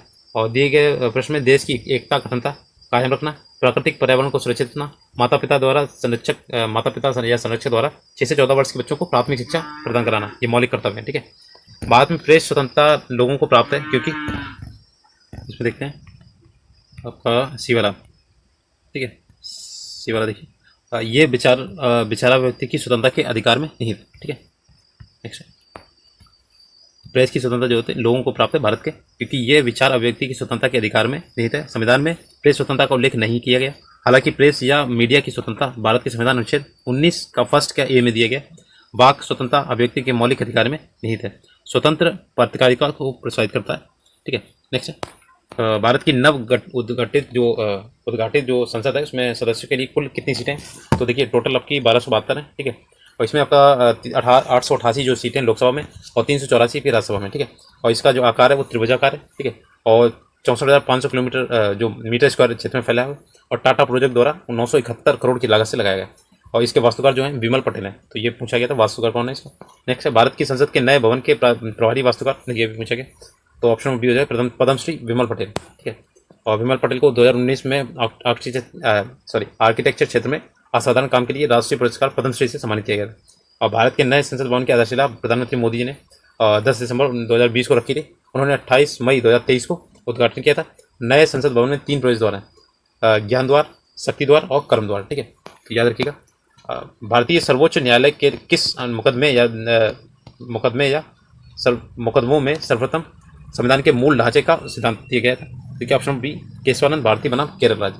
ठीक है, 1973 में आया था और सर्वप्रथम संविधान के मूल ढांचे का सिद्धांत दिया गया था। इस निर्णय में सर्वोच्च न्यायालय ने कहा था कि संसद मौलिक अधिकारों में संशोधित या सीमित कर सकती है, किंतु संविधान के अनुच्छेद 368 में संसद को संविधान के मूल ढांचे में परिवर्तन का अधिकार प्राप्त नहीं होता है। ठीक है, नेक्स्ट कॉलेजियम प्रणाली के बारे में निम्नलिखित में से कौन सा विचार सही है? देखिए तो ऑप्शन नंबर ये हो जाएगा कथन कौन सा है? तो डी वाला 1 और 3 सही है। देख लेते हैं यहाँ पे कॉलेजियम प्रणाली जो होती है न्यायाधीशों की नियुक्ति और स्थानांतरण की प्रणाली है जो संसद के किसी भी अधिनियम या संविधान के प्रावधान द्वारा स्थापित न होकर सर्वोच्च न्यायालय के निर्णयों के मध्य में विकसित हुई है। और ये 5 सदस्यीय निकाय है जिसकी अध्यक्षता भारत के मौजूदा मुख्य न्यायाधीश ठीक है करते हैं। उस समय न्यायालय के कार्यरत अन्य 4 वरिष्ठतम न्यायाधीश भी शामिल होते हैं। उच्चतम न्यायालय और उच्च न्यायालय के न्यायाधीशों की नियुक्ति कॉलेजियम प्रणाली से होती है। नेक्स्ट है मौलिक अधिकारों को लागू करने के लिए न्यायालय निम्नलिखित में से किसे जारी कर सकता है? तो ये ऑप्शन नंबर बी है, रिट जारी कर सकता है। ठीक है, और अनुच्छेद जो संविधान है आपका अनुच्छेद नंबर 32, इसे आपके डॉक्टर भीमराव अम्बेडकर जी ने संविधान की आत्मा बोला है, ठीक है। तो इसमें आपका आदेश, निर्देश और रेट जारी करने की शक्ति होती है, ठीक है। नेक्स्ट है 20 नंबर, देखिए उच्च न्यायालय में न्यायाधीशों की संख्या निर्धारित करने का अधिकतर अधिकार निम्नलिखित में से किसके पास है? ऑप्शन नंबर ए राष्ट्रपति के पास है, ठीक है। देखिएगा जो 217 अनुच्छेद है, उच्च न्यायालय के न्यायाधीशों की नियुक्ति राष्ट्रपति द्वारा भारत के मुख्य न्यायाधीश तथा अन्य संबंधित राज्य के राज्यपाल के परामर्श से की जाती है, और जबकि सर्वोच्च न्यायालय में न्यायाधीशों की संख्या सदस्य संसद द्वारा निर्धारित की जाती है, ठीक है। नेक्स्ट है अगला है पंचायत नगरपालिका सहकारी समितियां। तो 21 में देखिए भारत की केंद्रीय सरकार का पंचायती राज मंत्रालय निम्नलिखित में से किस वर्ष निर्मित हुआ है? तो ऑप्शन नंबर बी, ये आपका 2004 में, ठीक है। देखिए यहाँ पे पंचायती राज संस्थान भारत में ग्रामीण स्थानीय स्वशासन की एक प्रणाली है। स्थानीय स्वशासन का अर्थ है स्थानीय लोगों द्वारा निर्वाचित निकायों द्वारा स्थानीय मामलों का प्रबंधन। नेक्स्ट है किसी वित्तीय आपातकाल की स्थिति में अनुच्छेद 360 को लागू करने का यह परिणाम निम्नलिखित में से कौन सा सही है? देखिए तो आपका इसमें हो जाएगा 1, 3, 4, ठीक है। देखते हैं किसी वित्तीय आपातकाल में की स्थिति में 360 लागू करने का निम्न परिणाम हो सकता है। देखिए आप ये दिए गए, देखते हैं थोड़ा सा। राष्ट्रपति राज्यों के राज्य मामलों में संबंध में सेवारत सभी या किसी वर्ग के कर्मचारी को वेतन और भत्तों को कम करने का आदेश दे सकता है। राष्ट्रपति उच्च न्यायालयों के जजों के साथ संघ मामलों में संबंध में सेवारत तथा या किसी वर्ग के कर्मचारियों के वेतन भत्ते कम करने का आदेश दे सकता है। राज्य विधानमंडल द्वारा पारित धन विधेयक या अन्य वित्तीय विधेयक राष्ट्रपति के विचारार्थ आरक्षित रखी जाएगी। वित्तीय आपातकाल की घोषणा घोषित तिथि के 2 माह के भीतर संसद की स्वीकृति मिलना अनिवार्य है। एक बार यदि संसद के दोनों सदनों से इसे मंजूरी मिल जाती है तो वित्तीय आपात अनिश्चित काल के लिए तब तक प्रभावी रहेगा जब तक इसे वापस ना दिया जाए। हृदयनाथ कंजरू ने कहा कि वित्तीय आपात राज्य की वित्तीय संप्रभुता के लिए गंभीर खतरा है, ठीक है। नेक्स्ट है आपका भारतीय संविधान के 42वें संशोधन के संबंध में निम्नलिखित कथनों पर विचार करना है। देखिए ऑप्शन नंबर ये हो जाएगा सी वाला 2 और 3, ठीक है। सेकंड और तीसरा देखिए ये आपका सेकंड वाला और तीसरा वाला। इसमें संविधान के 8 मौलिक कर्तव्य जोड़े गए थे, ठीक है। और इसमें नए नीति निर्देशक सिद्धांत जोड़े जो थे अनुच्छेद 39 से और 43 से और 47 ये जोड़े गए थे। तो देखिए इसमें गलत वाला पूछा गया ना, तो ये गलत है, देखिए दूसरा तीसरा तो देख लीजिए। तो इसमें आपके देखिए 3 सदस्य जो आपके शब्द थे प्रस्तावना में, समाजवाद, धर्मनिरपेक्ष और अखंडता ये जोड़े गए थे। और ये 42वें संविधान संशोधन था 1976 में, ठीक है, हुआ था आपका 1976।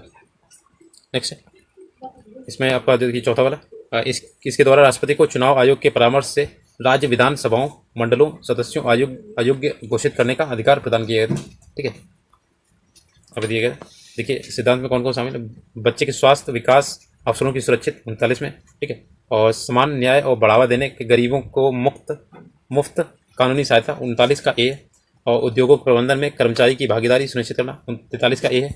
और आपका देखिए पर्यावरण की संरचना पर्यावरण की रक्षा सुधार करना और वनों और पौधों की रक्षा करना 48 का ए, ठीक है। तो दूसरा तीसरा गलत था इसमें, ठीक है। नेक्स्ट है इसमें विविध दिया है, तो इसमें आपको मैच देते हैं मैचिंग वाला। इसमें ए वाला हो जाएगा 1-2-1-3-4-2। देखते हैं इसमें भारतीय कम्युनिस्ट पार्टी मार्क्सवादी जो थी 1964 में इसकी स्थापना हुई। भारतीय कम्युनिस्ट पार्टी 1925 में। बहुजन समाज पार्टी 1984 में। ऑल इंडिया तृणमूल कांग्रेस जो आपकी है 1988 में 98 में। इनमें से किसने कहा भारतीय न्यायपालिका विलासी मुकदमेबाज से ग्रसित है? ऑप्शन नंबर सी हो जाएगा NV रमन्ना, ठीक है। इन्होंने कहा था ये भारत के 48वें मुख्य न्यायाधीश थे और संविधान का अनुच्छेद 124 से 147 सर्वोच्च न्यायालय की संरचना नियुक्ति शक्तियाँ और प्रक्रियाओं के बारे में आदि में संबंधित है, ठीक है। निम्नलिखित में से कौन सा बुनियादी मूल्य सभी नेताओं द्वारा भारत के संविधान पर विचार विमर्श हेतु संविधान निर्मात्री सभा के मिलने से बहुत पहले ही स्वीकार कर लिए गए थे?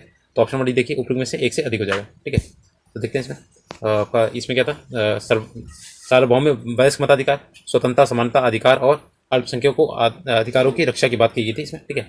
नेक्स्ट है इसमें मैच करना है, तो आपका देखिए ऑप्शन नंबर हो जाएगा ए वाला 2-4-1-3। तो इसका आंसर देखते हैं विशेष विवाह अधिनियम 1954 में। नेक्स्ट है दहेज निषेध अधिनियम आपका 1961 में। समान पारिश्रमिक अधिनियम 1976 में। नारी अपशिष्ट प्रतिनिधित्व अधिनियम 1986 में। नेक्स्ट है सामाजिक तथा शैक्षणिक रूप से पिछड़े वर्गों के आरक्षण हेतु भारत सरकार ने के 13 अगस्त 1990 के आदेश की वैधता निम्नलिखित में से किस वर्ष निर्णित हुई थी? ऑप्शन नंबर बी 1992 में, ठीक है।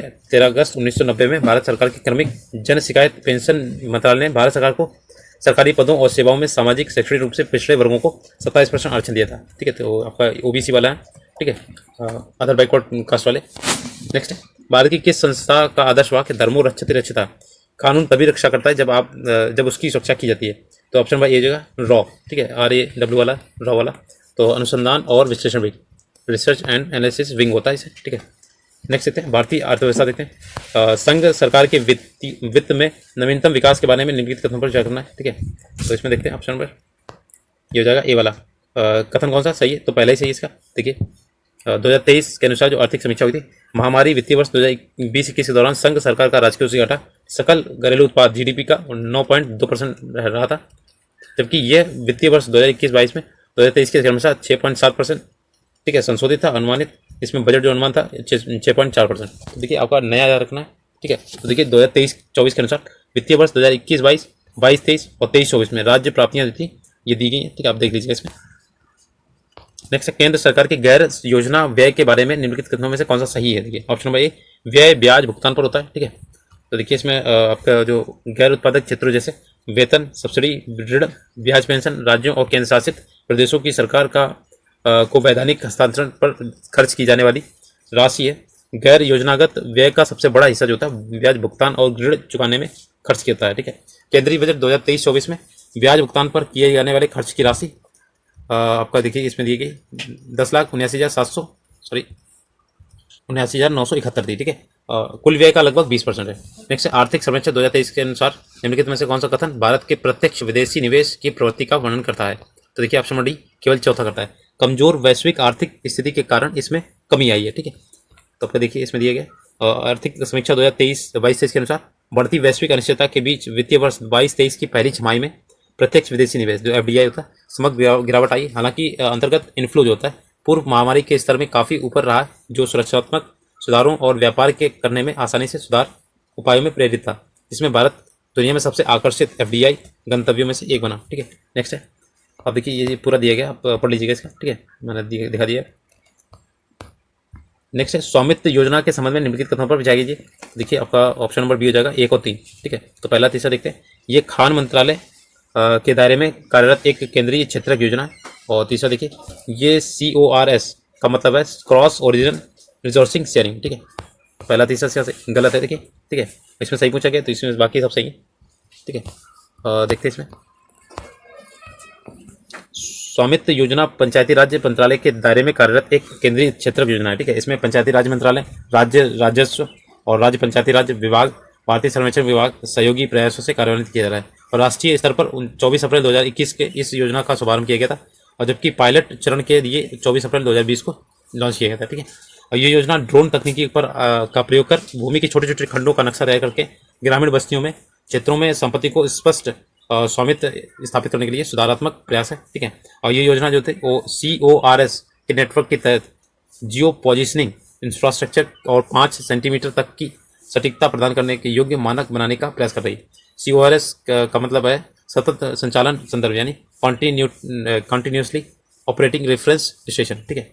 नेक्स्ट है आपका उत्पादन संबंध प्रोत्साहन PLI योजना के बारे में विचार करना है। तो देखिए इसमें से कौन सा गलत है, ठीक है। इसमें अब वो क्वेश्चन याद रखिएगा कौन सा गलत पूछा गया।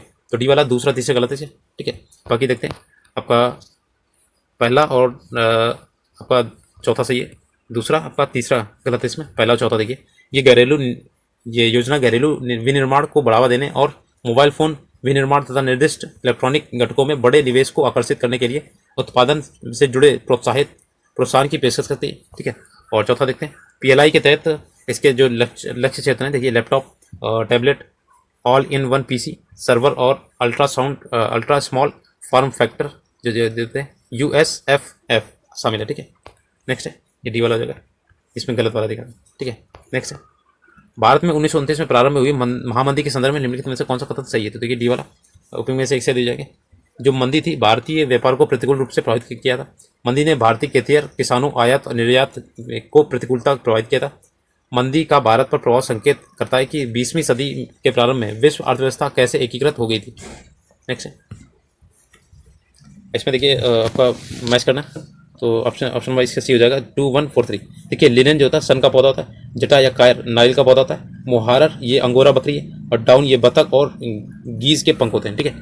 नेक्स्ट है निम्नलिखित में से कौन से कारक संभावित रूप से भारतीय अर्थव्यवस्था में मुद्रास्फीति जनित मंदी में योगदान कर सकते हैं? देखिए आपके ऑप्शन नंबर डी सारे इसमें 1 2 3 4 देखिए। सरकारी खर्च में वृद्धि के कारण उच्च मुद्रास्फीति दबाव, ठीक है।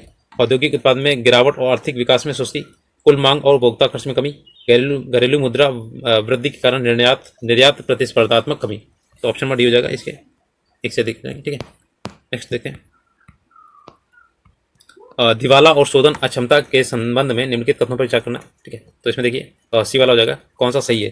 तो चौथा वाला देखिए, भारतीय दिवाला शोधन अक्षमता बोर्ड जो था दिवाला शोधन अक्षमता कार्रवाई की देखरेख के लिए जिम्मेदार नियामक निकाय है, ठीक है। बाकी आप इसमें से देख लीजिएगा, दिवाला जो है ये एक अवस्था है, जबकि दिवालियापन ये एक निष्कर्ष है, ठीक है। बैंकरप्ट एक निष्कर्ष है। आरबीआई के विदेशी मुद्रा भंडार जो था में निम्नलिखित में से कौन शामिल है। देखिए ऑप्शन नंबर डी, ये उपयुक्त सभी शामिल। विदेशी मुद्रा परिसंपत्तियां एफसीआई और सोना, विशेष आहरण अधिकार एफडीआर, आरक्षित किस्त स्थिति, तो ये सभी आपके, ठीक है। नेक्स्ट है, इसमें विविध देखिएगा, वैश्वीकरण और भारत पर इसके प्रभाव के बारे में निम्नलिखित में से कौन सा सत्य नहीं है, देखिएगा। तो आपका सी वाला, निर्यात में वृद्धि आयात में वृद्धि से अधिक है, ये गलत है। बाकी इसमें वस्तुओं और सेवाओं के व्यापार का विस्तार किया गया, इसमें प्रत्यक्ष विदेशी निवेश का प्रभाव बढ़ा, ठीक है। बाकी आप देख लीजिए, इसमें पॉज कर दे रहे, इसे आप देख लीजिए, ठीक है। नेक्स्ट है, औद्योगिक नीति संकल्प किस वर्ष अपनाया गया था। तो ऑप्शन नंबर देखिए 1956 में अपनाया गया था। तो इसकी विशेषता क्या थी, देखिएगा। ये पहली औद्योगिक नीति 1948 के स्थान पर अपनाया गया था। इसमें उद्योगों का नया वर्गीकरण, निजी क्षेत्र के गैर विवेकात्मक पूर्ण निष्पक्ष व्यवहार, ग्रामीण और लघु उद्योगों को बढ़ावा देना, क्षेत्रीय विषमताओं को दूर कर विकास प्राप्त करना और श्रम कल्याण, ठीक है। नेक्स्ट है, एक अवधारणा के रूप में मानव पूंजी निर्माण की बेहतर व्याख्या एक प्रक्रिया के संदर्भ में की जा सकती है जो सक्षम बनाती है किसे। देखिए ऑप्शन नंबर इसका डी वाला देखिएगा, इसमें हो जाएगा डी वाला आपका ऑप्शन नंबर केवल 4, जो सही उत्तर है। देश के लोगों के ज्ञान कौशल स्तरों और क्षमताओं में वृद्धि करने को, ठीक है। नेक्स्ट है, उत्पत्ति के नियम के बारे में निम्नलिखित कथनों पर विचार कीजिए। तो 14 का देखिए ऑप्शन नंबर डी, ऊपरी में से एक से अधिक हो जाएंगे, ठीक है, सभी सही है से। तो देखिए उत्पत्ति में क्या होता है, उत्पत्ति के नियम किसी उत्पाद के राष्ट्रीय स्रोत को निर्धारित करने के लिए आवश्यक मापदंड है, ठीक है, मानदंड है। उत्पत्ति के नियम कस्टम एजेंसियों को ये जानने की में मदद करते हैं कि किसी दिए गए उत्पाद पर कौन से नियम और कौन से शुल्क लागू होते हैं। इनका उपयोग व्यापार सांख्यिकी के प्रयोजन के लिए किया जाता है, ठीक है। अगला, इनका महत्व जो होता है इस तथ्य से प्रमाणित होता है कि कई मामलों में कर और प्रतिबंध आयातों के लिए स्रोतों पर निर्भर होते हैं, ठीक है। तो फिर में से एक से हो जाएगा डी वाला। नेक्स्ट है आपका अन्नपूर्णा योजना राशन कार्ड किसके लिए है। देखिए ऑप्शन नंबर ए हो जाएगा, वृद्ध और गरीब लोग जो 65 वर्ष से अधिक है, ठीक है। और इसमें क्या होता है, प्रति माह जो होता है 10 किलोग्राम खाद्यान्न उपलब्ध कराया जाता है। सर्व शिक्षा अभियान किससे प्रारंभ किया था। तो ऑप्शन नंबर सी, अटल बिहारी वाजपेयी के कार्यकाल में 2001 में शुरू हुआ था और 6 से 14 वर्ष के बच्चों को ये निःशुल्क राशन दिया जाता है खाना। एंगस मेडिसिन की पुस्तक the world economy historical statistic के अनुसार प्राचीन काल में भारत का जीडीपी कितने परसेंट था, अंशतः था। ऑप्शन नंबर ए 32%, ठीक है। तो इस तरह के क्वेश्चन पूछ देते हैं। और ये 2000 ये आपका सन 1000 ईस्वी में 28% था और 17वीं शताब्दी में 24% था, ठीक है। नेक्स्ट है विज्ञान का, इसमें फिजिक्स देखते हैं। धारा घनत्व होता है तो ये आपका एक सदिश राशि होती है, ठीक है। इसमें क्या होता है, ये धारा स्वयं एक अदिश राशि होती है, जबकि जो धारा घनत्व होता है जैसे प्रदर्शित करते हैं, और एसआई मात्रा किसका होता है, एम्पियर पर मीटर स्क्वायर, ठीक है। और जो सदिश राशि होती है जिसमें दिशा और परिमाण दोनों होते हैं, ठीक है। नेक्स्ट है चुंबकीय क्षेत्र। चुंबकीय क्षेत्र क्या है, ये सदिश राशि। चुंबकीय क्षेत्र एक सदिश राशि है, वैसी भौतिक राशि जिसमें परिमाण के साथ साथ दिशा भी होती है, ठीक है। तो उससे आपको सदिश बोलते हैं। और जैसे आपका एग्जाम्पल विस्थापन उत्तरण। चुंबकीय क्षेत्र विद्युत धाराओं और चुंबकीय सामग्री का चुंबकीय प्रभाव। चुंबकीय क्षेत्र की इकाई होती है टेस्ला होती है। टेस्ला एक वेबर प्रति वर्ग मीटर के बराबर होता है। नेक्स्ट है एसी करंट को कैसे उत्पन्न करते हैं। तो ऑप्शन नंबर बी, डायनेमो द्वारा, ठीक है। ये क्या करता है, यांत्रिक ऊर्जा को विद्युत ऊर्जा में परिवर्तित करता है। आपका जो डायनेमो होता है या फिर जनरेटर बोल दीजिए इसे, ये विद्युत चुंबकीय प्रेरण के सिद्धांत पर कार्य करता है। और जब तारों की एक कुंडली को स्थायी चुंबकीय क्षेत्र में घुमाया जाता है तो उसमें प्रेरित विद्युत बहाव जो होता है, प्रेरित धारा होती है, उत्पन्न हो जाती है और बाह्य परिपथ में एसी भेजता है, ठीक है। और चौक कुंडली किसे कहते हैं, तो विद्युत परिपथ में प्रत्यावर्ती धारा की प्रबलता कम करने वाली कुंडली को चौक कुंडली कहा जाता है, ठीक है। नेक्स्ट है आपका नंबर ट्रांसफार्मर। देखिए ये एक ऐसी उपकरण है जिसमें बिना विद्युत शक्ति नष्ट किए हुए प्रतिवर्ती धारा के विद्युत वाहक बल का मान बढ़ाया या घटाया जा सकता है। ये पारस्परिक विद्युत प्रेरण के सिद्धांत पर कार्य करता है। नेक्स्ट है प्रकाश तरंग किस प्रकार की तरंगें होती है। तो आपकी देखिए अनुप्रस्थ होती है, ठीक है। और अनुदैर्घ्य जो होती है आपकी ध्वनि तरंगें होती है। नेक्स्ट है प्रकाश, ये ऊर्जा का एक स्वरूप है, विद्युत चुंबकीय तरंगों के रूप में प्रसारित होता है। विद्युत चुंबकीय तरंगें अनुप्रस्थ तरंगें होती हैं, इसलिए प्रकाश अनुप्रस्थ तरंग है। अनुप्रस्थ तरंग वे तरंगें हैं जिसमें माध्यम के कण तरंग के प्रसार की दिशा के लंबवत कंपन करते हैं, ठीक है। और इसमें क्या करते हैं, समांतर करते हैं। नेक्स्ट निम्नलिखित में से किसके पास उच्च ऊर्जा स्तर और छोटा तरंग दैर्घ्य होता है। ऑप्शन नंबर बी, ये परावैंगनिक किरण के पास होता है, ठीक है। इसमें क्या होता है, परावैंगनिक में इसमें दृश्य प्रकाश की तुलना में उच्च ऊर्जा स्तर और कम तरंग दैर्घ्य होता है। ये विद्युत स्पेक्ट्रम पर एक्सरे और दृश्य प्रकार के बीच स्थित होता है। जिसमें तरंग दैर्घ्य कम होगा वो सबसे खतरनाक होगी, ठीक है। फ़ारेनहाइट पैमाने पर परम शून्य का मान कितना होता है? तो ये आपका माइनस का 459.4 डिग्री फ़ारेनहाइट होता है, ठीक है। फ़ारेनहाइट मापन का एक तापक्रम मापन है जो 32 डिग्री फ़ारेनहाइट जल के हिमांक और 212 डिग्री फ़ारेनहाइट जल के क्वथनांक पर आधारित होता है, ठीक है। ये दोनों तापमान के बीच जो 180 बराबर भागों में बांटा गया और एक भाग 1 डिग्री का फ़ारेनहाइट होता है, ठीक है। फोटोवोल्टिक सेल एक उपकरण है जो कि क्या करता है? ऑप्शन नंबर ए, प्रकाश ऊर्जा को विद्युत ऊर्जा में बदलता है। और ये फोटोवोल्टिक सेल भी इसे कहते हैं, जो इसमें 3 प्रकार के होते हैं, फोटो उत्सर्जक और फोटो प्रवाहिक सेल और फोटो वोल्टिक सेल, ठीक है। नेक्स्ट है, अवतल दर्पण द्वारा बनाया गया प्रतिबिंब वास्तविक उल्टा और वस्तु के आकार के बराबर होगा। वस्तु की स्थिति कैसी होगी? तो ये आपके वक्रता केंद्र पर बनता है। तो जब कर्वेचर पर बनता है ना, तो उसके विपरीत बनता है, नीचे बराबर बनेगा, जितना ऊपर बनेगा उतना नीचे बनता है, ठीक है। जिस गोलीय दर्पण का परावर्तन जो तल होता है वो धसा हुआ होता है उसे अवतल दर्पण कहते हैं। अवतल दर्पण को अभिसारी दर्पण भी कहा जाता है क्योंकि इसके ये अनंत से आने वाली किरणों को सिकोड़ता है, ठीक है। नेक्स्ट, और देखिए याद रखिएगा, अवतल दर्पण में हमेशा जो प्रतिबिंब होता है वास्तविक उल्टा और वस्तु के आकार के बराबर बनता है, ठीक है, ज़्यादातर। और इसमें एक स्थिति होती है जब उसमें आभासी बन जाता है, ठीक है। तो दोनों प्रकार की इमेजेस बनाने में सक्षम है। दो कैंडला का एक समद्विक स्रोत जितना प्रकाश फ्लैक्स पैदा करता है वह है, तो देखिए वह कितना होता है? तो ये 8 पाई ल्यूमेन होता है, ठीक है। ज्योति फ्लक्स होता है चमकदार प्रकाश तरंगों के रूप में निकाय से प्रति सेकंड निकलने वाली प्रकाश ऊर्जा। इसकी इकाई ल्यूमेन, जिसे कैंडला के स्रोत के लिए प्रति इकाई ठोस कणों में निहित फ्लक्स के रूप में परिभाषित किया जाता है। अर्थात एक ल्यूमेन वह ज्योति फ्लक्स है जो कैंडला की ज्योति तीव्रता का समदैशिक बिंदु स्रोत एकांक घन कोण में उत्सर्जित करता है, ठीक है। तो इसमें देखिए आपका फॉर्मूला दिया गया, फाई इक्वल टू होता है 8 पाई ल्यूमेन, ठीक है, ल्यूमेन होता है। प्रिज्म द्वारा सफेद प्रकाश के परिक्षेपण में कौन सा रंग अधिकतम विचलित होता है? ऑप्शन नंबर सी, देखिएगा ये बैगनी रंग सबसे ज्यादा विचलित होता है और सबसे नीचे होता है, ठीक है। जैसे विवग्योर लिखते हैं ऐसे, और यहाँ पे आपका प्रिज्म रखा जाता है तो ये विवग्योर होता है, ये ऐसे, सॉरी VIB ऐसे, ठीक है, ऐसे ऊपर तक जाता है। अब देखिएगा इसमें क्या होता है, जब प्रिज्म जो होता है उसमें आपका सफेद प्रकाश गुजरता है तो उसमें मूल 7 रंग होते हैं, देखिए बैगनी, इंडिगो, नीला, हरा, पीला, नारंगी, लाल। और इसमें क्या होता है, त्रिभुज के आधार पर की ओर होता है, परिवर्तित होता है प्रकाश। ये फैलाव तरंगदैर्घ्य पर निर्भर करता है। जिस रंग का तरंगदैर्घ्य सबसे कम होता है वह प्रकीर्णन सबसे अधिक करेगा, ठीक है। और जिसका तरंगदैर्घ्य सबसे कम होगा उसका प्रकीर्णन सबसे अधिक होगा, ठीक है। सबसे कम जिसका होगा उसमें प्रकीर्णन ज्यादा होगा, सबसे ज्यादा अगर तरंगदैर्घ्य है तो उसमें प्रकीर्णन सबसे कम होगा। तो बैगनी रंग का तरंगदैर्घ्य सबसे कम होता है तो ये प्रकीर्णन अधिक करता है, तो इस वजह से हमें कम दिखाई पड़ता है, प्रकीर्णन ज्यादा होता है। और जो लाल रंग होता है उसमें क्या होता है, प्रकीर्णन सबसे कम होता है तो ये दूर से दिखाई पड़ता है, इसलिए रेलवे स्टेशन में ये लगाए थे लाल रंग। एक सामान्य नेत्र की लेंस की नाभिक दूरी कितनी होती है? ऑप्शन नंबर सी, ये 2 सेंटीमीटर होती है, ठीक है।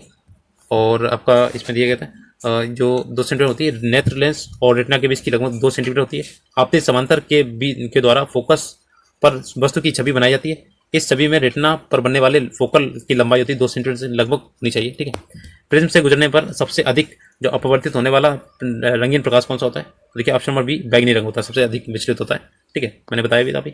बैगनी रंग की प्रकाश दर सबसे कम होती है, तरंग सबसे कम होती है, और बैगनी रंग की प्रकाश की आवृत्ति सबसे अधिक होती है, जबकि गति जो होती है न्यूनतम होती है। प्रकाश होता है बैगनी प्रकाश न्यूनतम होने के से प्रिज्म के कोणीय किनारों पर प्रकाश के प्रिज्म के बाहर निकलने पर और भी अधिक मुड़ने लगता है, ठीक है।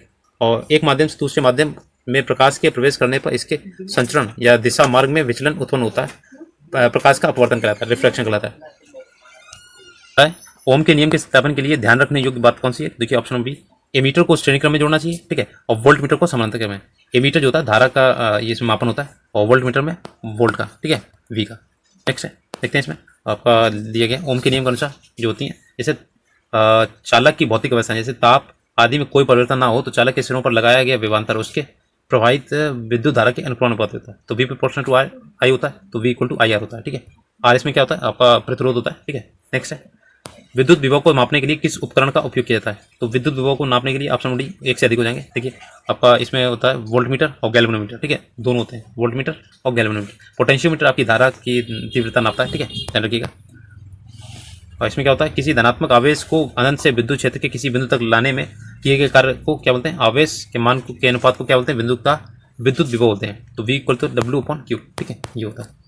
इसका SI मात्रा क्या होता है? वोल्ट होता है। नेक्स्ट है, अलग अलग द्रव्यमान की 2 वस्तुएं चंद्रमा की सतह के पास स्वतंत्र रूप से गिरने से क्या होता है? तो ऑप्शन नंबर सी, किसी विचरण एक ही वेग में होगा, ठीक है। तो देखिएगा, किसी पिंड या वस्तु में जितनी मात्रा में जो पदार्थ की जितनी मात्रा होती है उसे उस पदार्थ का द्रव्यमान कहते हैं, जबकि उस वस्तु को पृथ्वी जिस बल से अपनी ओर खींचती है तो उसे उस वस्तु का भार कहते हैं।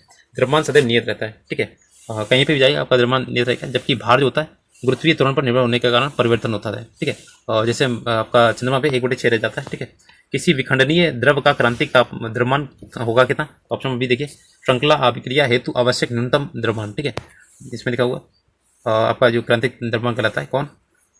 किसी विखंडनीय द्रव का क्रांतिक द्रव्यमान श्रृंखला अभिक्रिया हेतु आवश्यक न्यूनतम द्रव्यमान होता है। ठीक है, नेक्स्ट है, स्वतंत्र रूप से पृथ्वी की ओर गिरते हुए पिंड की कुल ऊर्जा कितनी है? तो ऑप्शन हो जाएगा स्थिर रहेगी। ठीक है, ऑप्शन नंबर सी स्थिर रहती है। देखिए इसका ऊर्जा संरक्षण के अनुसार क्या होता है, ऊर्जा को ना तो उत्पन्न किया जा सकता है ना ही नष्ट किया जा सकता है। और जब कोई वस्तु स्वतंत्र रूप से पृथ्वी पर गिरती है तो उसकी ऊर्जा होती है स्थिर रहती है, क्योंकि जब कोई पिंड विरामावस्था में उच्च बिंदु पर होता है तो उसकी स्थितिज ऊर्जा अधिक और गतिज ऊर्जा शून्य होती है। लेकिन जब ये जमीन से टकराने वाली होती है तो इसकी गतिज ऊर्जा अधिकतम होती है, स्थितिज ऊर्जा जो होती है वो शून्य होती है। तो इसके इस प्रक्रिया के दौरान कुल ऊर्जा संरक्षित रहती है। ठीक है, नियत रहती है। भू स्थिर उपग्रह घूमता है तो देखिए ऑप्शन बी स्थिर ऊंचाई पर घूमता है। ठीक है, और इसके देखिए पृथ्वी की चारों ओर परिक्रमा कर रहा है किसी कृत्रिम ग्रह का वह वृत्तीय पथ जिस पर पृथ्वी के समान ही स्थिर ऊंचाई पर पश्चिम से पूर्व की दिशा में घूर्णन करता है। ऐसे उपग्रह को भू स्थिर उपग्रह जियो स्टेशनरी सैटेलाइट बोलते हैं और ये 36,000 किलोमीटर की ऊंचाई पर होते हैं। ठीक है, नेक्स्ट है विविध वाला, विंडो या घरेलू क्लीनर या परफ्यूमर स्प्रे के रूप में इस्तेमाल की जाने वाली स्प्रे बोतलों में निम्नलिखित से किस काम पर कार्य करती है? तो ये बर्नौली के सिद्धांत पर कार्य करती है। देखिएगा जो स्प्रे होती है इसका गठन जो होता है तरल के फैलाव की सुविधा के प्रदान करता है। ये उपकरण बर्नौली के सिद्धांत पर कार्य करता है। इस सिद्धांत के अनुसार किसी बहने वाली द्रव की कुल यांत्रिक ऊर्जा यानी दाब ऊर्जा, स्थितिज ऊर्जा और गतिज ऊर्जा नियत रहती है। ठीक है, अर्थात जिस स्थान पर द्रव का वेग कम होता है वहाँ दाब अधिक होता है और जिस स्थान पर द्रव का वेग अधिक होता है वहाँ दाब कम होता है।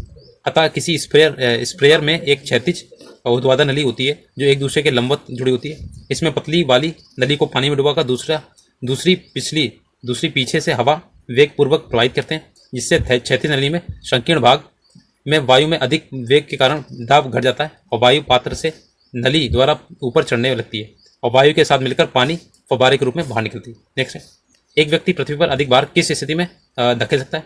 तो ये आपके खड़े होने की स्थिति, ऑप्शन नंबर बी हो जाएगा। तो सिंपल आप देखते हैं ऑप्शन नंबर बी क्या करता है, पृथ्वी जो होता है पर डाला गया दबाव जो होता है आरक्षित क्षेत्रफल के अनुपात के स्थित होता है।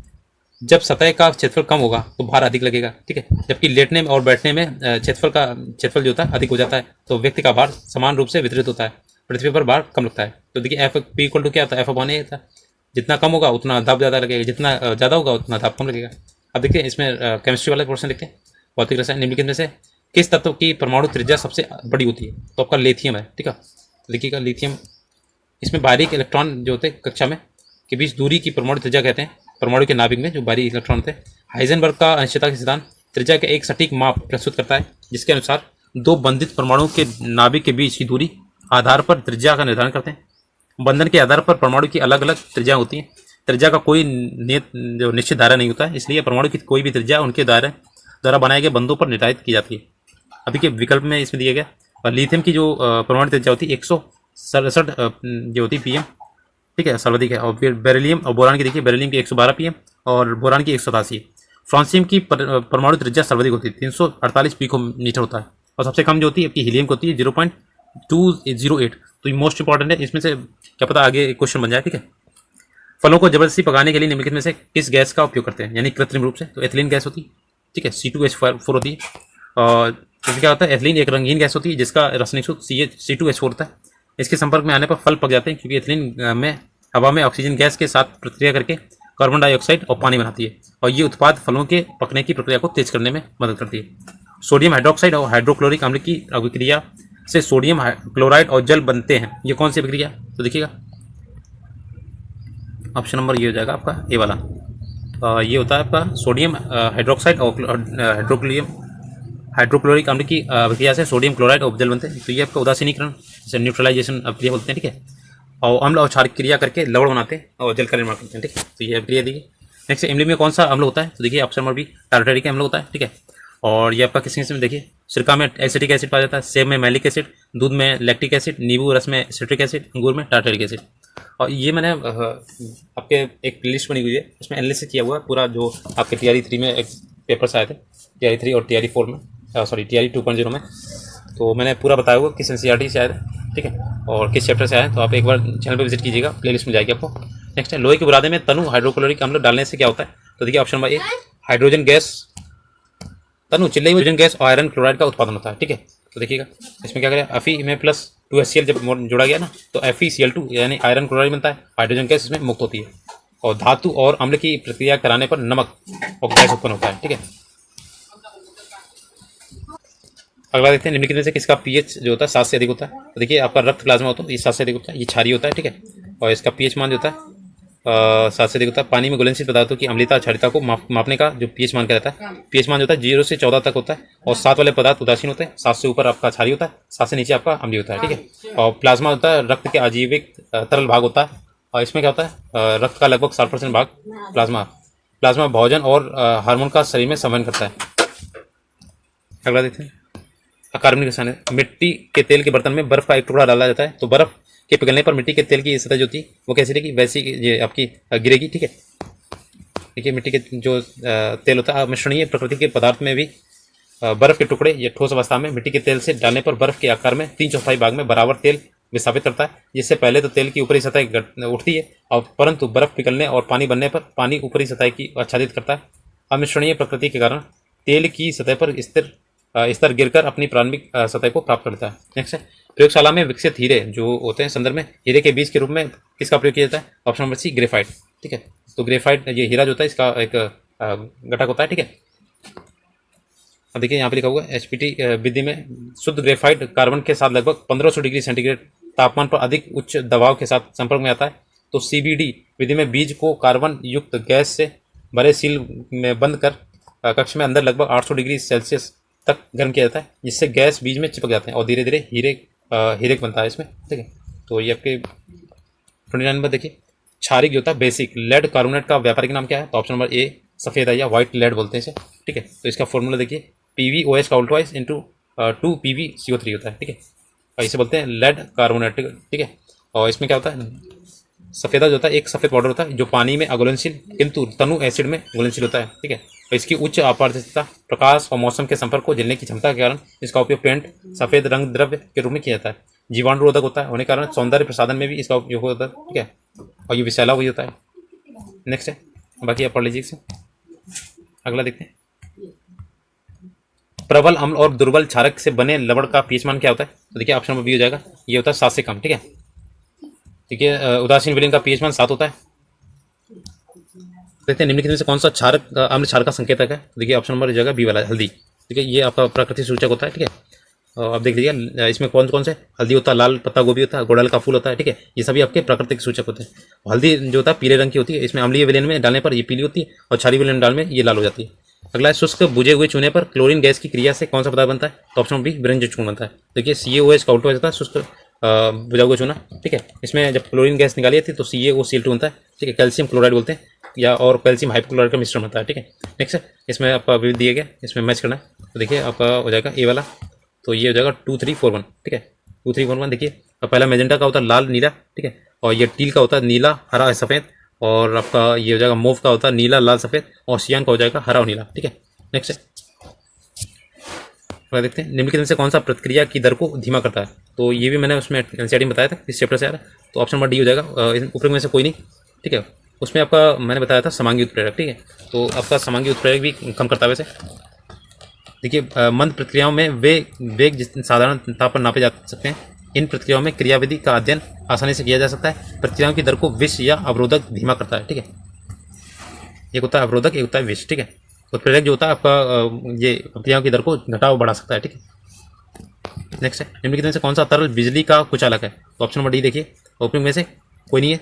ठीक है, आपका जो होता है नमकीन पानी, संतरे का रस, नींबू का रस बिजली का सुचालक होता है। इन गोलों में अशुद्धियाँ घुल जाती हैं तो परिणाम स्वरूप विलयन बहुत अच्छी तरह से विद्युत का संचालन करता है। अब देखिए विलयन विलायक के प्रति इकाई आयतन या प्रति इकाई द्रव्यमान में उपस्थित विलय की मात्रा को रसायन में किस रूप में जाना जाता है। ऑप्शन नंबर डी विलयन की सांद्रता।